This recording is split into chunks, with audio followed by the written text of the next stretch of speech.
ਸਤਿਨਾਮ ਕਰਤਾ ਪੁਰਖ ਨਿਰਭਉ ਨਿਰਵੈਰ ਅਕਾਲ ਮੂਰਤ ਸੈਭੰ ਗੁਰ ਪ੍ਰਸਾਦ ਜਪੁ ਆਦ ਸਚ ਜੁਗਾਦ ਸਚ ਸਚੀ ਸਚ ਨਾਨਕ ਹੋਸੀ ਕੀ ਸਚ ਮੁਕੁਚਰੇ ਸ਼ਾਸਤਰ ਖਟ ਤੁਮ ਗੁਰ ਚੜ ਜਾਏ ਅੰਧ ਲਖੇ ਬਦਰੋ ਸਮੈ ਜਾਉ ਕਾਲ ਕਿਰਪਾ ਕਰਾਏ ਕਹਾਂ ਕੁਛ ਪ੍ਰਭੁ ਹਮਾਰੀ ਵਰਨ ਸਕੇ ਨਾ ਜੋ ਤੁਹਾਰੀ ਹਮ ਨਾ ਸਤ ਕਰ ਸਿਫਤ ਤੁਮਾਰੀ ਆਪ ਲਿਓ ਤੁਮ ਕਥਾ ਸੁਧਾਰੀ ਪਿਤਾ ਜਨਮ ਜਿਉ ਪੂਤ ਨ ਪਾਵੈ ਕਹਾਂ ਤਵਨ ਕਾ ਭੇਦ ਬਤਾਵੈ ਫਿਰ ਘਰ ਬੈਸ ਹੋ ਹਰਿ ਜਨ ਪਿਆਰੇ ਸਤਿਗੁਰ ਤੁਮਰੇ ਕਾਜ ਸਵਾਰੇ ਦੁਸ਼ਟ ਦੂਤ ਪਰਮੇਸ਼ਰ ਮਾਰੇ ਜਨ ਕੀ ਪੈਜ ਰੱਖੀ ਕਰਤਾਰੇ ਬਾਦ ਸਹਸਾ ਵਸ ਕਰ ਦੀਨੇ ਅੰਮ੍ਰਿਤ ਨਾਮ ਮਹਾਰਸ ਪੀਨੇ ਨਿਰਭਉ ਹੋਏ ਭਜੋ ਭਗਵਾਨ ਸਾਧ ਸੰਗਤ ਮਿਲ ਕੇ ਆਵਾਨ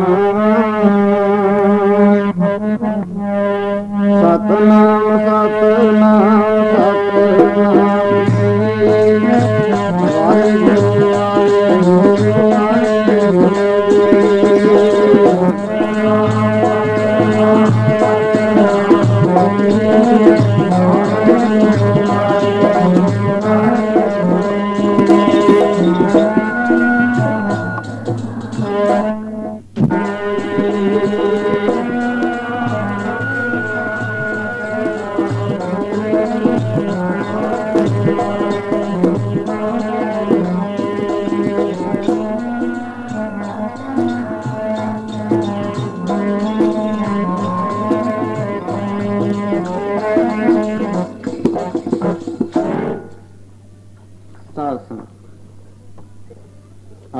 ਸਾਰੇ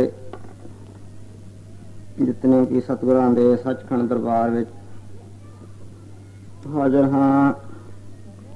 ਆਪਾਂ ਸਾਰੇ ਵਡਭਾਗੀ ਹਾਂ ਜਿਨ੍ਹਾਂ ਨੂੰ ਹਜ਼ੂਰ ਦੀ ਨਿੱਘੀ ਗੋਦ ਵਿੱਚ ਬੈਠ ਕੇ ਗੁਰਬਾਣੀ ਦਾ ਹਰੀ ਜਸ ਹਰੀ ਕੀਰਤਨ ਸੁਣਨ ਵਾਸਤੇ ਪ੍ਰਾਪਤ ਹੋਇਆ ਹੈ। ਇਸ ਭਿਆਨਕ ਕਲਯੁਗ ਦੇ ਸਮੇਂ ਦੇ ਵਿੱਚ ਗੁਰਬਾਣੀ ਦੀ ਹੀ ਪ੍ਰਧਾਨਤਾ ਹੈ।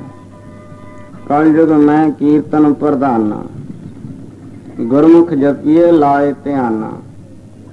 ਆਪ ਤਰੇ ਸਗਲੇ ਕੁਲ ਤਾਰੇ, ਹਰ ਦਰਗੇ ਪਥ ਸਿਉ ਜਾਇਂਦਾ। ਕਲਯੁਗ ਦੇ ਵਿੱਚ ਕੀਰਤਨ ਦੀ ਪ੍ਰਧਾਨਤਾ ਹੈ, ਗੁਰਬਾਣੀ ਦੀ ਪ੍ਰਧਾਨਤਾ ਹੈ। ਵੱਡੇ ਭਾਗਾਂ ਵਾਲਿਆਂ ਨੂੰ ਇਹ ਸਮਾਂ ਨਸੀਬ ਹੁੰਦਾ ਹੈ। ਬਿਨ ਭਾਗਾਂ ਸਤ ਸੰਗ ਨਾ ਲੱਭੇ, ਬਿਨ ਸੰਗਤ ਮੈਲ ਭਰੀਜੇ ਜੀਓ। ਬਿਨਾਂ ਭਾਗਾਂ ਤੋਂ ਸਤ ਸੰਗ ਦੀ ਪ੍ਰਾਪਤੀ ਹੁੰਦੀ ਨਹੀਂ। ਸੰਗਤ ਤੋਂ ਬਿਨਾਂ ਜਨਮਾਂ ਜਨਮਾਂਤਰਾਂ ਦੀ ਲੱਗੀ ਹੋਈ ਪਾਪਾਂ ਦੀ ਮੈਲ ਉਹ ਦੂਰ ਨਹੀਂ ਹੁੰਦੀ। ਸੰਗਤ ਵਿੱਚ ਮਿਲ ਕੇ ਗੁਰਬਾਣੀ ਸੁਣਨੀ, ਗੁਰਬਾਣੀ ਪੜ੍ਹਨੀ, ਇਹ ਪਾਪਾਂ ਰੂਪੀ ਮੈਲ ਨੂੰ ਧੋ ਦਿੰਦੀ ਹੈ। ਜਿਵੇਂ ਸਾਬਣ ਦੇ ਲਾਇਆ ਕੱਪੜੇ ਦੇ ਵਿੱਚੋਂ ਮੈਲ ਸਾਫ਼ ਹੁੰਦੀ ਹੈ, ਮੈਲ ਨਿਕਲਦੀ। ਇਸੇ ਤਰ੍ਹਾਂ ਹੀ ਬੁੱਧੀ ਜਿਹੜੀ ਹੈ, ਅਹੰ ਬੁੱਧ ਕਰ ਪੂਰ ਥੰਦਾਈ। ਹੰਕਾਰ ਵਾਲੀ ਬੁੱਧੀ ਜਿਹੜੀ ਇੱਥੇ ਆਈ ਹੈ, ਇਸਦੇ ਵਿੱਚ ਇਸਦੇ ਸਹਿਤ ਮਤ ਜਿਹੜੀ ਹੈ ਪਾਪਾਂ ਕਰਕੇ ਮੈਲੀ ਹੋ ਚੁੱਕੀ ਹੈ। ਸੌਧ ਧੂਰ ਕਰ ਸੁਧ ਮਜਾਈ। ਸੰਗਤ ਦੀ ਜਿਹੜੀ ਧੂੜੀ ਮਿਲਦੀ ਹੈ, ਇਸ ਦੇ ਨਾਲ ਇਹ ਪਾਪਾਂ ਰੂਪੀ ਮੈਲ ਜੋ ਥੰਧਿਆਈ ਦੇ ਸਹਿ ਤੋਂ ਸਾਫ਼ ਹੋ ਜਾਂਦੀ ਹੈ। ਸਹਿਬ ਸ੍ਰੀ ਗੁਰੂ ਰਾਮਦਾਸ ਮਹਾਰਾਜ ਇੱਥੋਂ ਤੱਕ ਕਥਨ ਕਰਦੇ ਹਨ, ਜੋ ਸਤਿਗੁਰ ਸਰਣ ਸੰਗਤ ਨਹੀਂ ਆਏ, ਤ੍ਰਿਗ ਜੀਵੇ ਤ੍ਰਿਗ ਜੀਵਾਸ। ਜੋ ਮਨੁੱਖ ਗੁਰੂ ਦੀ ਸੰਗਤ ਵਿੱਚ ਨਹੀਂ ਆਉਂਦਾ, ਉਹਦੇ ਜੀਵਨ ਪਿੱਛੇ ਵੀ ਤਰਕਾਰ ਸੀ, ਜੋ ਹੁਣ ਜੀਵ ਰਹੇ ਹਨ ਉਸ ਨੂੰ ਵੀ ਤਰਕਾਰ ਹੈ, ਜੋ ਅੱਗੇ ਨੂੰ ਜਿਉਣਗੇ ਉਸ ਨੂੰ ਵੀ ਤਰਕਾਰ ਹੈ। ਤਿੰਨ ਕਾਲ ਤਿੰਨ ਸਮੇਂ ਹਨ, ਭੂਤ ਭਵਿਸ਼ ਵਰਤਮਾਨ। ਜਿਹੜਾ ਕੱਲ ਦਾ ਸਮਾਂ, ਕੱਲ ਦਾ ਦਿਨ ਲੰਘ ਗਿਆ, ਸਾਡਾ ਭੂਤ ਦਾ ਹੈ। ਜਿਹੜਾ ਆ ਹੁਣ ਸਮਾਂ ਚੱਲਿਆ ਸਾਡਾ ਭਵਿਸ਼ ਹੈ। ਜੋ ਕੱਲ ਨੂੰ ਆਵੇਗਾ ਉਹ ਸਾਡਾ ਅੱਗੇ ਨੂੰ ਫਿਊਚਰ ਬਣ ਜਾਣਾ ਹੈ। ਇਹ ਤਿੰਨ ਸਮੇਂ ਜਿਹੜੇ ਹਨ, ਇਹ ਤਿੰਨੇ ਹੀ ਵਿਅਰਥ ਤਰਕਾਰ ਰੂਪ ਹਨ। ਜਿਹੜੇ ਗੁਰਬਾਣੀ ਦਾ ਕੀਰਤਨ ਨਹੀਂ ਸੁਣਦੇ, ਸੰਗਤ ਵਿੱਚ ਨਹੀਂ ਆਉਂਦੇ, ਉਹਨਾਂ ਦੀ ਬਹੁਤ ਹੀ ਸੋਢ ਬੰਸ ਦੇ ਪਾਤਸ਼ਾਹ ਸਾਹਿਬ ਸ੍ਰੀ ਗੁਰੂ ਰਾਮਦਾਸ ਮਹਾਰਾਜ ਇਉਂ ਕਥਨ ਕਰਦੇ ਹਨ, ਜਿਉਣਾ ਤਰਕਾਰ ਜੀ ਸੰਗਤ ਤੋਂ ਹੀ ਵਾਜਣਾ, ਜਿਉਣਾ ਤਰਕਾਰ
ਜੋ ਸਤਿਗੁਰ ਸਰਣ ਸੰਗਤ ਨਹੀਂ ਆਏ, ਤ੍ਰਿਗ ਜੀਵੇ ਤ੍ਰਿਗ ਜੀਵਾਸ। ਜੋ ਸਤਿਗੁਰਾਂ ਦੀ ਸੰਗਤ ਵਿੱਚ ਨਹੀਂ ਆਉਂਦੇ, ਉਹਨਾਂ ਦਾ ਜਿਹੜਾ ਪਿੱਛੇ ਜੀਵਨ ਸੀ 100 ਵਾਰ ਫਿਟੇ ਮੂੰਹ ਕਿਹਾ ਜਾਵੇ ਇੱਕ ਤਰਕਾਰ ਬਣਦੀ ਹੈ। ਸੈਂਕੜੇ ਵਾਰ ਉਹਨਾਂ ਨੂੰ ਫਿਟੇ ਮੂੰਹ ਹੈ। ਜਿਹੜੇ ਸੰਗਤ ਤੋਂ ਹੀਣੇ ਹਨ, ਸੰਗਤ ਵਿੱਚ ਨਹੀਂ ਆਉਂਦੇ, ਉਹਨਾਂ ਦਾ ਪਿੱਛੇ ਜੀਵੇ ਜੋ ਵੀ ਤਰਕਾਰ ਵਿਅਰਥ ਹੈ। ਜੋ ਹੁਣ ਜਿਉ ਰਹੇ ਹਨ ਉਹ ਵੀ ਵਿਅਰਥ ਹੈ, ਜੋ ਅੱਗੇ ਜਿਉਣਗੇ ਉਹ ਵੀ ਵਿਅਰਥ ਹੈ, ਤਰਕਾਰ ਰੂਪ ਹੈ। ਆਓ ਸਮਾਂ ਉਹ ਲੇਖੇ ਵਿੱਚ ਹੈ, ਉਮਰ ਉਹਾ ਵਿੱਚ ਲੇਖੇ ਦੇ। ਜੋ ਯਾਦ ਸਾਈਂ ਦੀ ਵਿੱਚ ਗੁਜ਼ਰੇ, ਪਾਉਂਦੀ ਹੈ ਮੁਜਰੇ, ਨਹੀਂ ਤਾਂ ਸਾਨੂੰ ਹਾਸਲ ਕੀ ਹੈ ਇਸ ਵਿੱਚ ਨੀਲੇ ਹੁਜਰੇ, ਸੰਜ ਤੇ ਫਜਰੇ। ਉਮਰ ਸਮਾਂ ਉਹ ਲੇਖੇ ਵਿੱਚ ਹੈ ਜੋ ਰੱਬ ਦੀ ਯਾਦ ਵਿੱਚ ਲੰਘਦਾ ਹੈ, ਨਹੀਂ ਤਾਂ ਦਿਨ ਤੇ ਰਾਤ, ਸੁਬਾਹ ਤੇ ਸ਼ਾਮ ਦਾ ਜੋ ਸਮਾਂ ਲੰਘ ਰਿਹਾ ਹੈ ਉਹ ਵਿਅਰਥ ਹੈ, ਕਿਸੇ ਵੀ ਲੇਖੇ ਵਿੱਚ ਨਹੀਂ। ਸਾਹਿਬ ਦੱਸਦੇ ਹਨ, ਭਈ ਪ੍ਰਾਪਤ ਮਾਨਖ ਦਿਹਰੀਆ, ਗੋਬਿੰਦ ਮਿਲਣ ਕੀ ਇਹ ਤੇਰੀ ਬਰੀਆ। ਅਵਰ ਕਾਜ ਤੇਰੇ ਕਿਤੇ ਨਾ ਕਾਮ, ਮਿਲ ਸਾਧ ਸੰਗਤ ਭਜ ਕੇਵਲ ਨਾਮ। ਅਸਲ ਕੰਮ ਇਹ ਹੈ, ਸੰਗਤ ਵਿੱਚ ਮਿਲ ਕੇ ਵਾਹਿਗੁਰੂ ਦਾ ਜਸ ਕਰਨਾ। ਆਪਣਾ ਮਨੁੱਖਾ ਜਨਮ ਇਉਂ ਸਫਲਾ ਹੁੰਦਾ ਹੈ।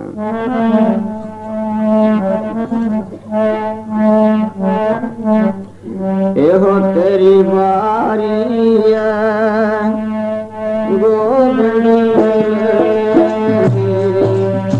ਇਹੋ ਤੇਰੀ ਵਾਰੀ ਹੈ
ਪ੍ਰਾਪਤ ਮਾਨਖ ਦੇਹਰੀਆ। ਦੇਹਲੀ ਦੇ ਉੱਪਰ ਦੀਵਾ ਰੱਖਿਆ ਹੋਵੇ, ਉਹਦਾ ਅੰਦਰ ਵੀ ਚਾਨਣਾ ਹੁੰਦਾ, ਬਾਹਰ ਵੀ ਚਾਨਣਾ ਹੁੰਦਾ ਹੈ। ਇਸ ਨੂੰ ਦੇਹਲੀ ਦੀਪਕ ਪ੍ਰਮਾਣ ਕਹਿੰਦੇ ਹਨ। ਜੋ ਮਨੁੱਖਾ ਸਰੀਰ ਹੈ ਇਹ ਦੇਹਲੀ ਦੇ ਦੀਵੇ ਉੱਤੇ ਸਮਾਨ ਹੈ। ਇਸ ਦੇ ਨਾਲ ਅਸੀਂ ਆਪਣਾ ਮਨੁੱਖਾ ਜਨਮ ਵੀ ਸੰਵਾਰਨਾ ਹੈ ਔਰ ਦੁਨੀਆ ਦੇ ਵਿਹਾਰ ਜਿਹੜੇ ਹਨ ਇਸ ਨੂੰ ਵੀ ਸਿੱਧ ਕਰਨੇ ਹਨ। ਨਾ ਤਾਂ ਕੰਮਕਾਰ ਛੱਡਿਆ ਹੀ ਮਨੁੱਖ ਦਾ ਸਰਦਾ ਹੈ ਔਰ ਬਾਕੀ ਦੋਨੋਂ ਹੀ ਕੰਮ ਇਸ ਦੇ ਨਾਲ ਸਵਾਰਨੇ ਹਨ। ਪਰਲੋਕ ਵੀ ਸੰਵਾਰਨਾ, ਨਿਰਾ ਧੰਦਿਆਂ ਦਾ ਹੀ ਕੀੜਾ ਨਹੀਂ ਬਣਨਾ ਵੀ ਸਾਰਾ ਦਿਨ ਚਿਜੜੀ ਵਾਂਗ ਧੰਦਿਆਂ ਵਿੱਚ ਖੱਚਤ ਹੋ। ਪਰਲੋਕ ਦਾ ਪਤਾ ਵੀ ਨਾ ਹੋਵੇ, ਉਹਨਾਂ ਨੂੰ ਪਸ਼ੂਆਂ ਦੇ ਸਮਾਨ ਦੱਸਿਆ ਹੈ। ਮਨੁੱਖ ਦਾ ਫਰਜ਼ ਹੈ ਨਾਲੇ ਦਾ ਵਿਹਾਰ ਕਰਨਾ। ਸਹ ਮਹਾਨ ਭਗਤ ਬਾਬਾ ਨਾਮਦੇਵ ਜੀ ਮਹਾਰਾਜ ਦਾ ਪਿੱਤਰ ਵਚਨ ਹੈ, ਹਾਥ ਪਾਉ ਕਰ ਕਾਮ ਸਭ ਚੀਤ ਨਰੰਜਨ ਨਾਲ। ਆਓ ਜੀ ਦਸਾਂ ਨਹਾਂ ਦੀ ਕਿਰਤ ਕਮਾਈ ਕਰਦੇ, ਉਹਦੇ ਵਿੱਚੋਂ ਦਸਵੰਧ ਕੱਢਦੇ ਔਰ ਸੰਤਾਂ ਨੂੰ ਛਕਾ ਕੇ ਆਪ ਛਕਿਆ ਕਰਦੇ। ਹੱਥੀਂ ਕਿਰਤ ਕਰਦੇ, ਚਿੱਤ ਰੱਬ ਦੇ ਨਾਲ ਲਾਉਂਦੇ ਔਰ ਹੱਥਾਂ ਨਾਲ ਆਪਣੀ ਕਿਰਤ ਕਮਾਈ ਕਰਦੇ। ਇਹਨਾਂ ਦਾ ਬੜਾ ਭਾਰੀ ਪ੍ਰਤਾਪ, ਸਾਰੇ ਇਹਨਾਂ ਦੀ ਵਡਿਆਈ ਹੋ ਰਹੀ ਹੈ। ਤਰਲੋਚਨ ਜੀ ਇਹਨਾਂ ਦੇ ਮਨ ਵਿੱਚ ਖਿਆਲ ਹੋਇਆ ਵੀ ਨਾਮਦੇਵ ਜੀ ਦੇ ਦਰਸ਼ਨ ਕਰੀਏ। ਬੜੀ ਦੂਰੋਂ ਚੱਲ ਕੇ ਇਹਨਾਂ ਦੇ ਦਰਸ਼ਨ ਕਰਨ ਵਾਸਤੇ ਆਏ। ਦੇਖੀਏ ਵੀ ਉਹ ਕਿਸ ਜੋਤੀ ਦੁਆਰਾ ਨਾਮ ਜਪਦੇ ਹਨ। ਬੜਾ ਲੋਕਾਂ ਦੇ ਵਿੱਚ ਅੱਜ ਉਹਨਾਂ ਦਾ ਜਸ ਹੋ ਰਿਹਾ ਹੈ। ਕਿਸ ਜੋਤੀ ਨਾਲ ਨਾਮ ਜਪਦੇ ਹਨ, ਪੁੱਛ ਕੇ ਆਈਏ ਕੋਈ ਜੋਤੀ, ਕਿਉਂਕਿ ਮਹਾਂਪੁਰਖ ਨੂੰ ਮਹਾਂਪੁਰਖ ਮਿਲਦੇ ਹਨ। ਸੰਤਨ ਸਿਉ ਬੋਲੇ ਉਪਕਾਰੀ, ਮੂਰਖ ਸਿਉ ਬੋਲੇ ਝੱਖ ਮਾਰੀ। ਸੰਤਾਂ ਨਾਲ ਬਚਨ ਵਿਲਾਸ ਕਰਨਾ, ਇਹਦੇ ਵਿੱਚੋਂ ਲਾਭ ਮਿਲਦਾ ਹੈ। ਮੂਰਖਾਂ ਦੇ ਨਾਲ ਬੋਲਣ ਦੇ ਵਿੱਚ ਘਾਟਾ ਹੁੰਦਾ, ਪਤਾ ਨਹੀਂ ਕੀ ਬੋਲਣਾ। ਮਹਾਂਪੁਰਖਾਂ ਦੇ ਨਾਲ ਬਚਨ ਵਿਲਾਸ ਕਰਨੇ ਪਰਮਾਰਥ ਦੇ ਕੁਛ ਲਾਹਾ ਮਿਲਿਆ ਕਰਦਾ ਹੈ ਸੰਗਤ ਵਿੱਚੋਂ। ਇਉਂ ਵਿਚਾਰ ਕੇ ਜਦ ਪੁੱਛ ਪੁਛਾ ਕੇ ਆਏ ਤਾਂ ਕੀ ਦੇਖਦੇ ਹਨ, ਬਾਬਾ ਨਾਮਦੇਵ ਜੀ ਆਪਣੇ ਚੰਦੇ ਠਾਪ ਰਹੇ ਹਨ। ਆਪ ਜੀ ਬਸਤਰ ਧੋਣ ਦਾ ਕੰਮ ਕਰਦੇ ਸੀ, ਨਾਲੇ ਬਸਤਰ ਛਾਪਣੇ ਧੋਣੇ ਇਹ ਵਿਹਾਰ ਕਰਦੇ। ਜਦ ਇਸ ਨੇ ਦੇਖਿਆ ਵੀ ਇਹ ਤਾਂ ਧੰਦਿਆਂ ਦੇ ਵਿੱਚ ਖੱਚਤ ਹੈ, ਲੋਕ ਇਹਦਾ ਬੜਾ ਜਸ ਕਰਦੇ ਹਨ ਕਿ ਬਹੁਤ ਵੱਡਾ ਭਗਤ ਹੈ, ਪਰ ਆ ਤਾਂ ਮੈਂ ਕੁਝ ਹੋਰ ਹੀ ਦੇਖਿਆ। ਦੇਖਣ ਵਿੱਚ ਕੋਈ ਚੀਜ਼ ਹੋਰ ਹੁੰਦੀ ਹੈ, ਦੇਖਣ ਸੁਣਨ ਵਿੱਚ ਕੁਝ ਹੋਰ ਆਉਂਦੀ ਹੈ। ਸੁਣਦੇ ਸੀ ਇਹਨਾਂ ਦਾ ਬੜਾ ਭਾਰੀ ਜਸ ਵਡਿਆਈ, ਕਿੱਦਾਂ ਰਾਤ ਰੱਬ ਦੇ ਨਾਲ ਸੁੱਤ ਜੁੜੀ ਰਹਿੰਦੀ, ਪਰ ਆ ਤਾਂ ਧੰਦਿਆਂ ਦਾ ਕੀੜਾ ਹੀ ਬਣਿਆ ਹੋਇਆ। ਜਿਵੇਂ ਹੋਰ ਲੋਕ ਧੰਦਿਆਂ ਵਿੱਚ ਖੱਚਤ ਹਨ, ਉਸੇ ਤਰ੍ਹਾਂ ਹੀ ਨਾਮਦੇਵ ਖੱਚਤ ਹੈ। ਇਹਦੇ ਵਿੱਚ ਤਾਂ ਲੋਕਾਂ ਵਿੱਚ ਕੀ ਫਰਕ ਹੋਇਆ? ਇਹਦੇ ਵਿੱਚ ਤਾਂ ਲੋਕਾਂ ਵਿੱਚ ਕੀ ਫਰਕ ਹੋਇਆ? ਇਹ ਵੀ ਕੰਮਕਾਰ ਵਿੱਚ ਲੱਗਾ, ਲੋਕ ਵੀ ਲੱਗੇ ਹਨ। ਕਿਹੜੇ ਟਾਈਮ ਨਾਮ ਜਪਦਾ ਹੋਊਗਾ, ਉਸ ਸਮੇਂ ਇਹਦੇ ਮਨ ਵਿੱਚ ਕੁਤਰਕ ਪੈਦਾ ਹੋ ਗਈ, ਸੰਸਾ ਪੈਦਾ ਹੋ ਗਿਆ। ਜਦ ਆਏ ਨਾਮਦੇਵ ਜੀ ਨੇ ਉੱਠ ਕੇ ਸਤਿਕਾਰ ਕੀਤਾ। ਉਹਨਾਂ ਨੂੰ ਵੀ ਪਤਾ ਸੀ ਤਰਲੋਚਨ ਜੀ ਭਗਤ ਹਨ, ਰੱਬ ਦੇ ਪਿਆਰੇ ਹਨ। ਗਲ ਦੇ ਨਾਲ ਲਾ ਕੇ ਮਿਲੇ, ਆਵੋ ਭੈਣੇ ਗਲ ਮਿਲੇ, ਅੰਖ ਸਹੇਲੜੀਆਂ ਮਿਲ ਕੇ ਕਰੇ ਕਹਾਣੀਆਂ, ਸਮਰਥ ਕੰਤ ਕੀਆਂ, ਸੱਚੇ ਸਹਿਬ ਸਭਗੁਣ ਔਗੁਣ ਸਭ ਸਾਹਾ। ਭੈਣੇ ਆਓ ਰੱਬ ਦੀਆਂ ਗੱਲਾਂ ਕਰੀਏ। ਬੈਠੇ ਤਰਲੋਚਨ ਜੀ ਕਹਿਣ ਲੱਗੇ, ਨਾਮਦੇਵ ਜੀ ਪਹਿਲੇ ਮੈਨੂੰ ਇਸ ਗੱਲ ਦਾ ਜਵਾਬ ਦਿਓ ਕਿ ਜਿਵੇਂ ਹੋਰ ਲੋਕ ਧੰਦਿਆਂ ਵਿੱਚ ਖੱਚਤ ਹਨ, ਉਸੇ ਤਰ੍ਹਾਂ ਤੁਸੀਂ ਕੰਮਾਂ ਕਾਰਾਂ ਦੇ ਵਿੱਚ ਖੱਚਤ ਹੋ, ਤੁਹਾਡੇ ਵਿੱਚ ਤੇ ਹੋਰ ਲੋਕਾਂ ਵਿੱਚ ਕੀ ਫਰਕ ਹੋਇਆ? ਜਿਵੇਂ ਹੋਰ ਲੋਕ ਮਾਇਆ ਵਿੱਚ ਦਿਨ ਰਾਤ ਖੱਚਤ ਹਨ, ਉਸੇ ਤਰ੍ਹਾਂ ਤੇਰਾ ਮਨ ਵੀ ਮਾਇਆ ਵਿੱਚ ਖੱਚਤ ਹੈ। ਜਿੰਨੇ ਧੰਦੇ ਸਭ ਮਾਇਆ ਰੂਪ ਹੀ ਹਨ, ਤੇ ਤੇਰਾ ਲੋਕਾਂ ਵਿੱਚ ਬੜਾ ਭਾਰੀ ਜਸ ਹੋ ਰਿਹਾ ਹੈ। ਕਿਹੜੀ ਗੱਲ ਦਾ ਜਸ ਹੈ? ਉਹ ਤਾਂ ਧੰਦਿਆਂ 'ਚ ਖੱਚਤ ਹੈ। ਇਉਂ ਆਪਣੇ ਮਨ ਦਾ ਜਿਹੜਾ ਸੰਸਾ ਸੀ, ਉਹ ਨਾਮਦੇਵ ਜੀ ਦੇ ਉੱਪਰ ਉਹਨਾਂ ਨੇ ਇੱਕ ਤਰਕ ਕੀਤੀ। ਨਾਮ ਮਾਇਆ ਮੋਇਆ,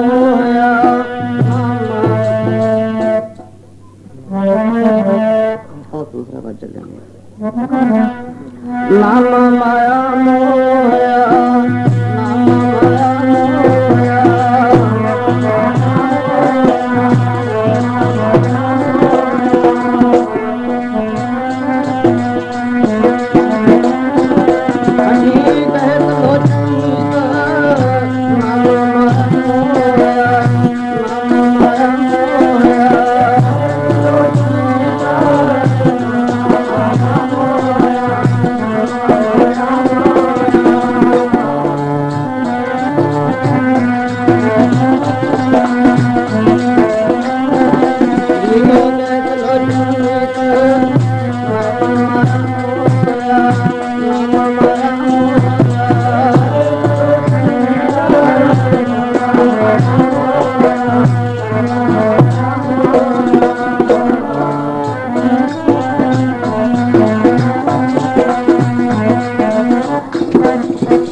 ਨਾਮਾ ਮਾਇਆ ਮੋਹਿਆ ਕਹੇ ਤਲੋਚਨ ਮੀਤ, ਕਾਹੇ ਛਿਪੋ ਛਾਇਲ ਰਾਮ ਨਾ ਲਾਵੋ ਚੀਤ।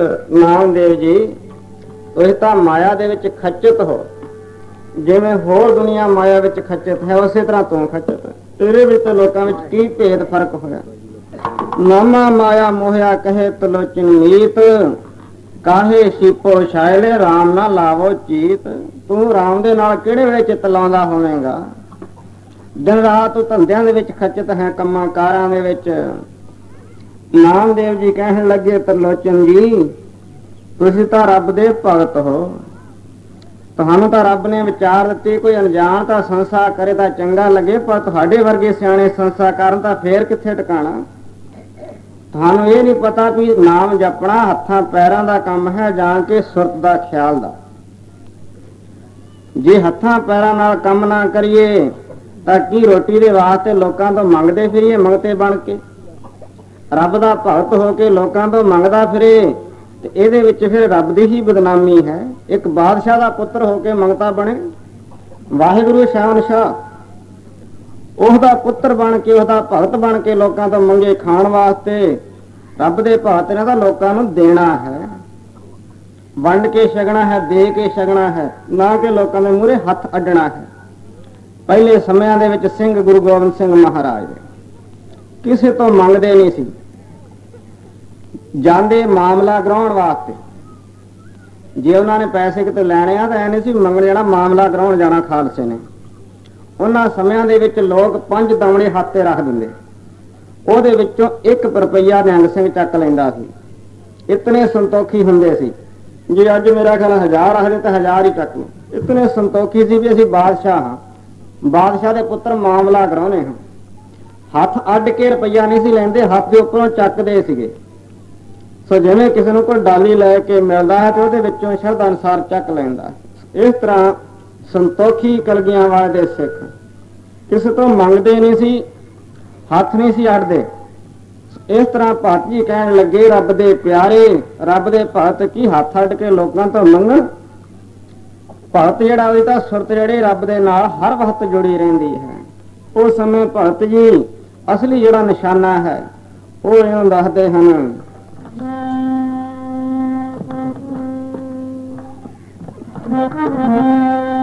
ਚਿਤ ਹਰੀ ਦੇ ਨਾਮ ਵੱਲ ਵਾਏ,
ਤਰਲੋਚਨ ਜੀ ਦਾ ਇੱਕ ਕੁਐਸਚਨ ਸਵਾਲ ਸੀ ਭਗਤ ਨਾਮਦੇਵ ਜੀ ਦੇ ਉੱਪਰ।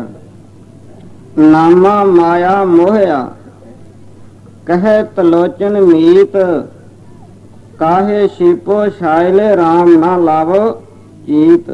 ਨਾਮਦੇਵ ਜੀ ਤੁਸੀਂ ਤਾਂ ਦਿਨ ਰਾਤ ਧੰਦਿਆਂ ਵਿੱਚ ਖੱਚੇ ਤੋਂ ਕਿਹੜੇ ਟਾਈਮ ਤੁਸੀਂ ਰੱਬ ਦਾ ਨਾਮ ਜਪਦੇ ਹੋਗੇ।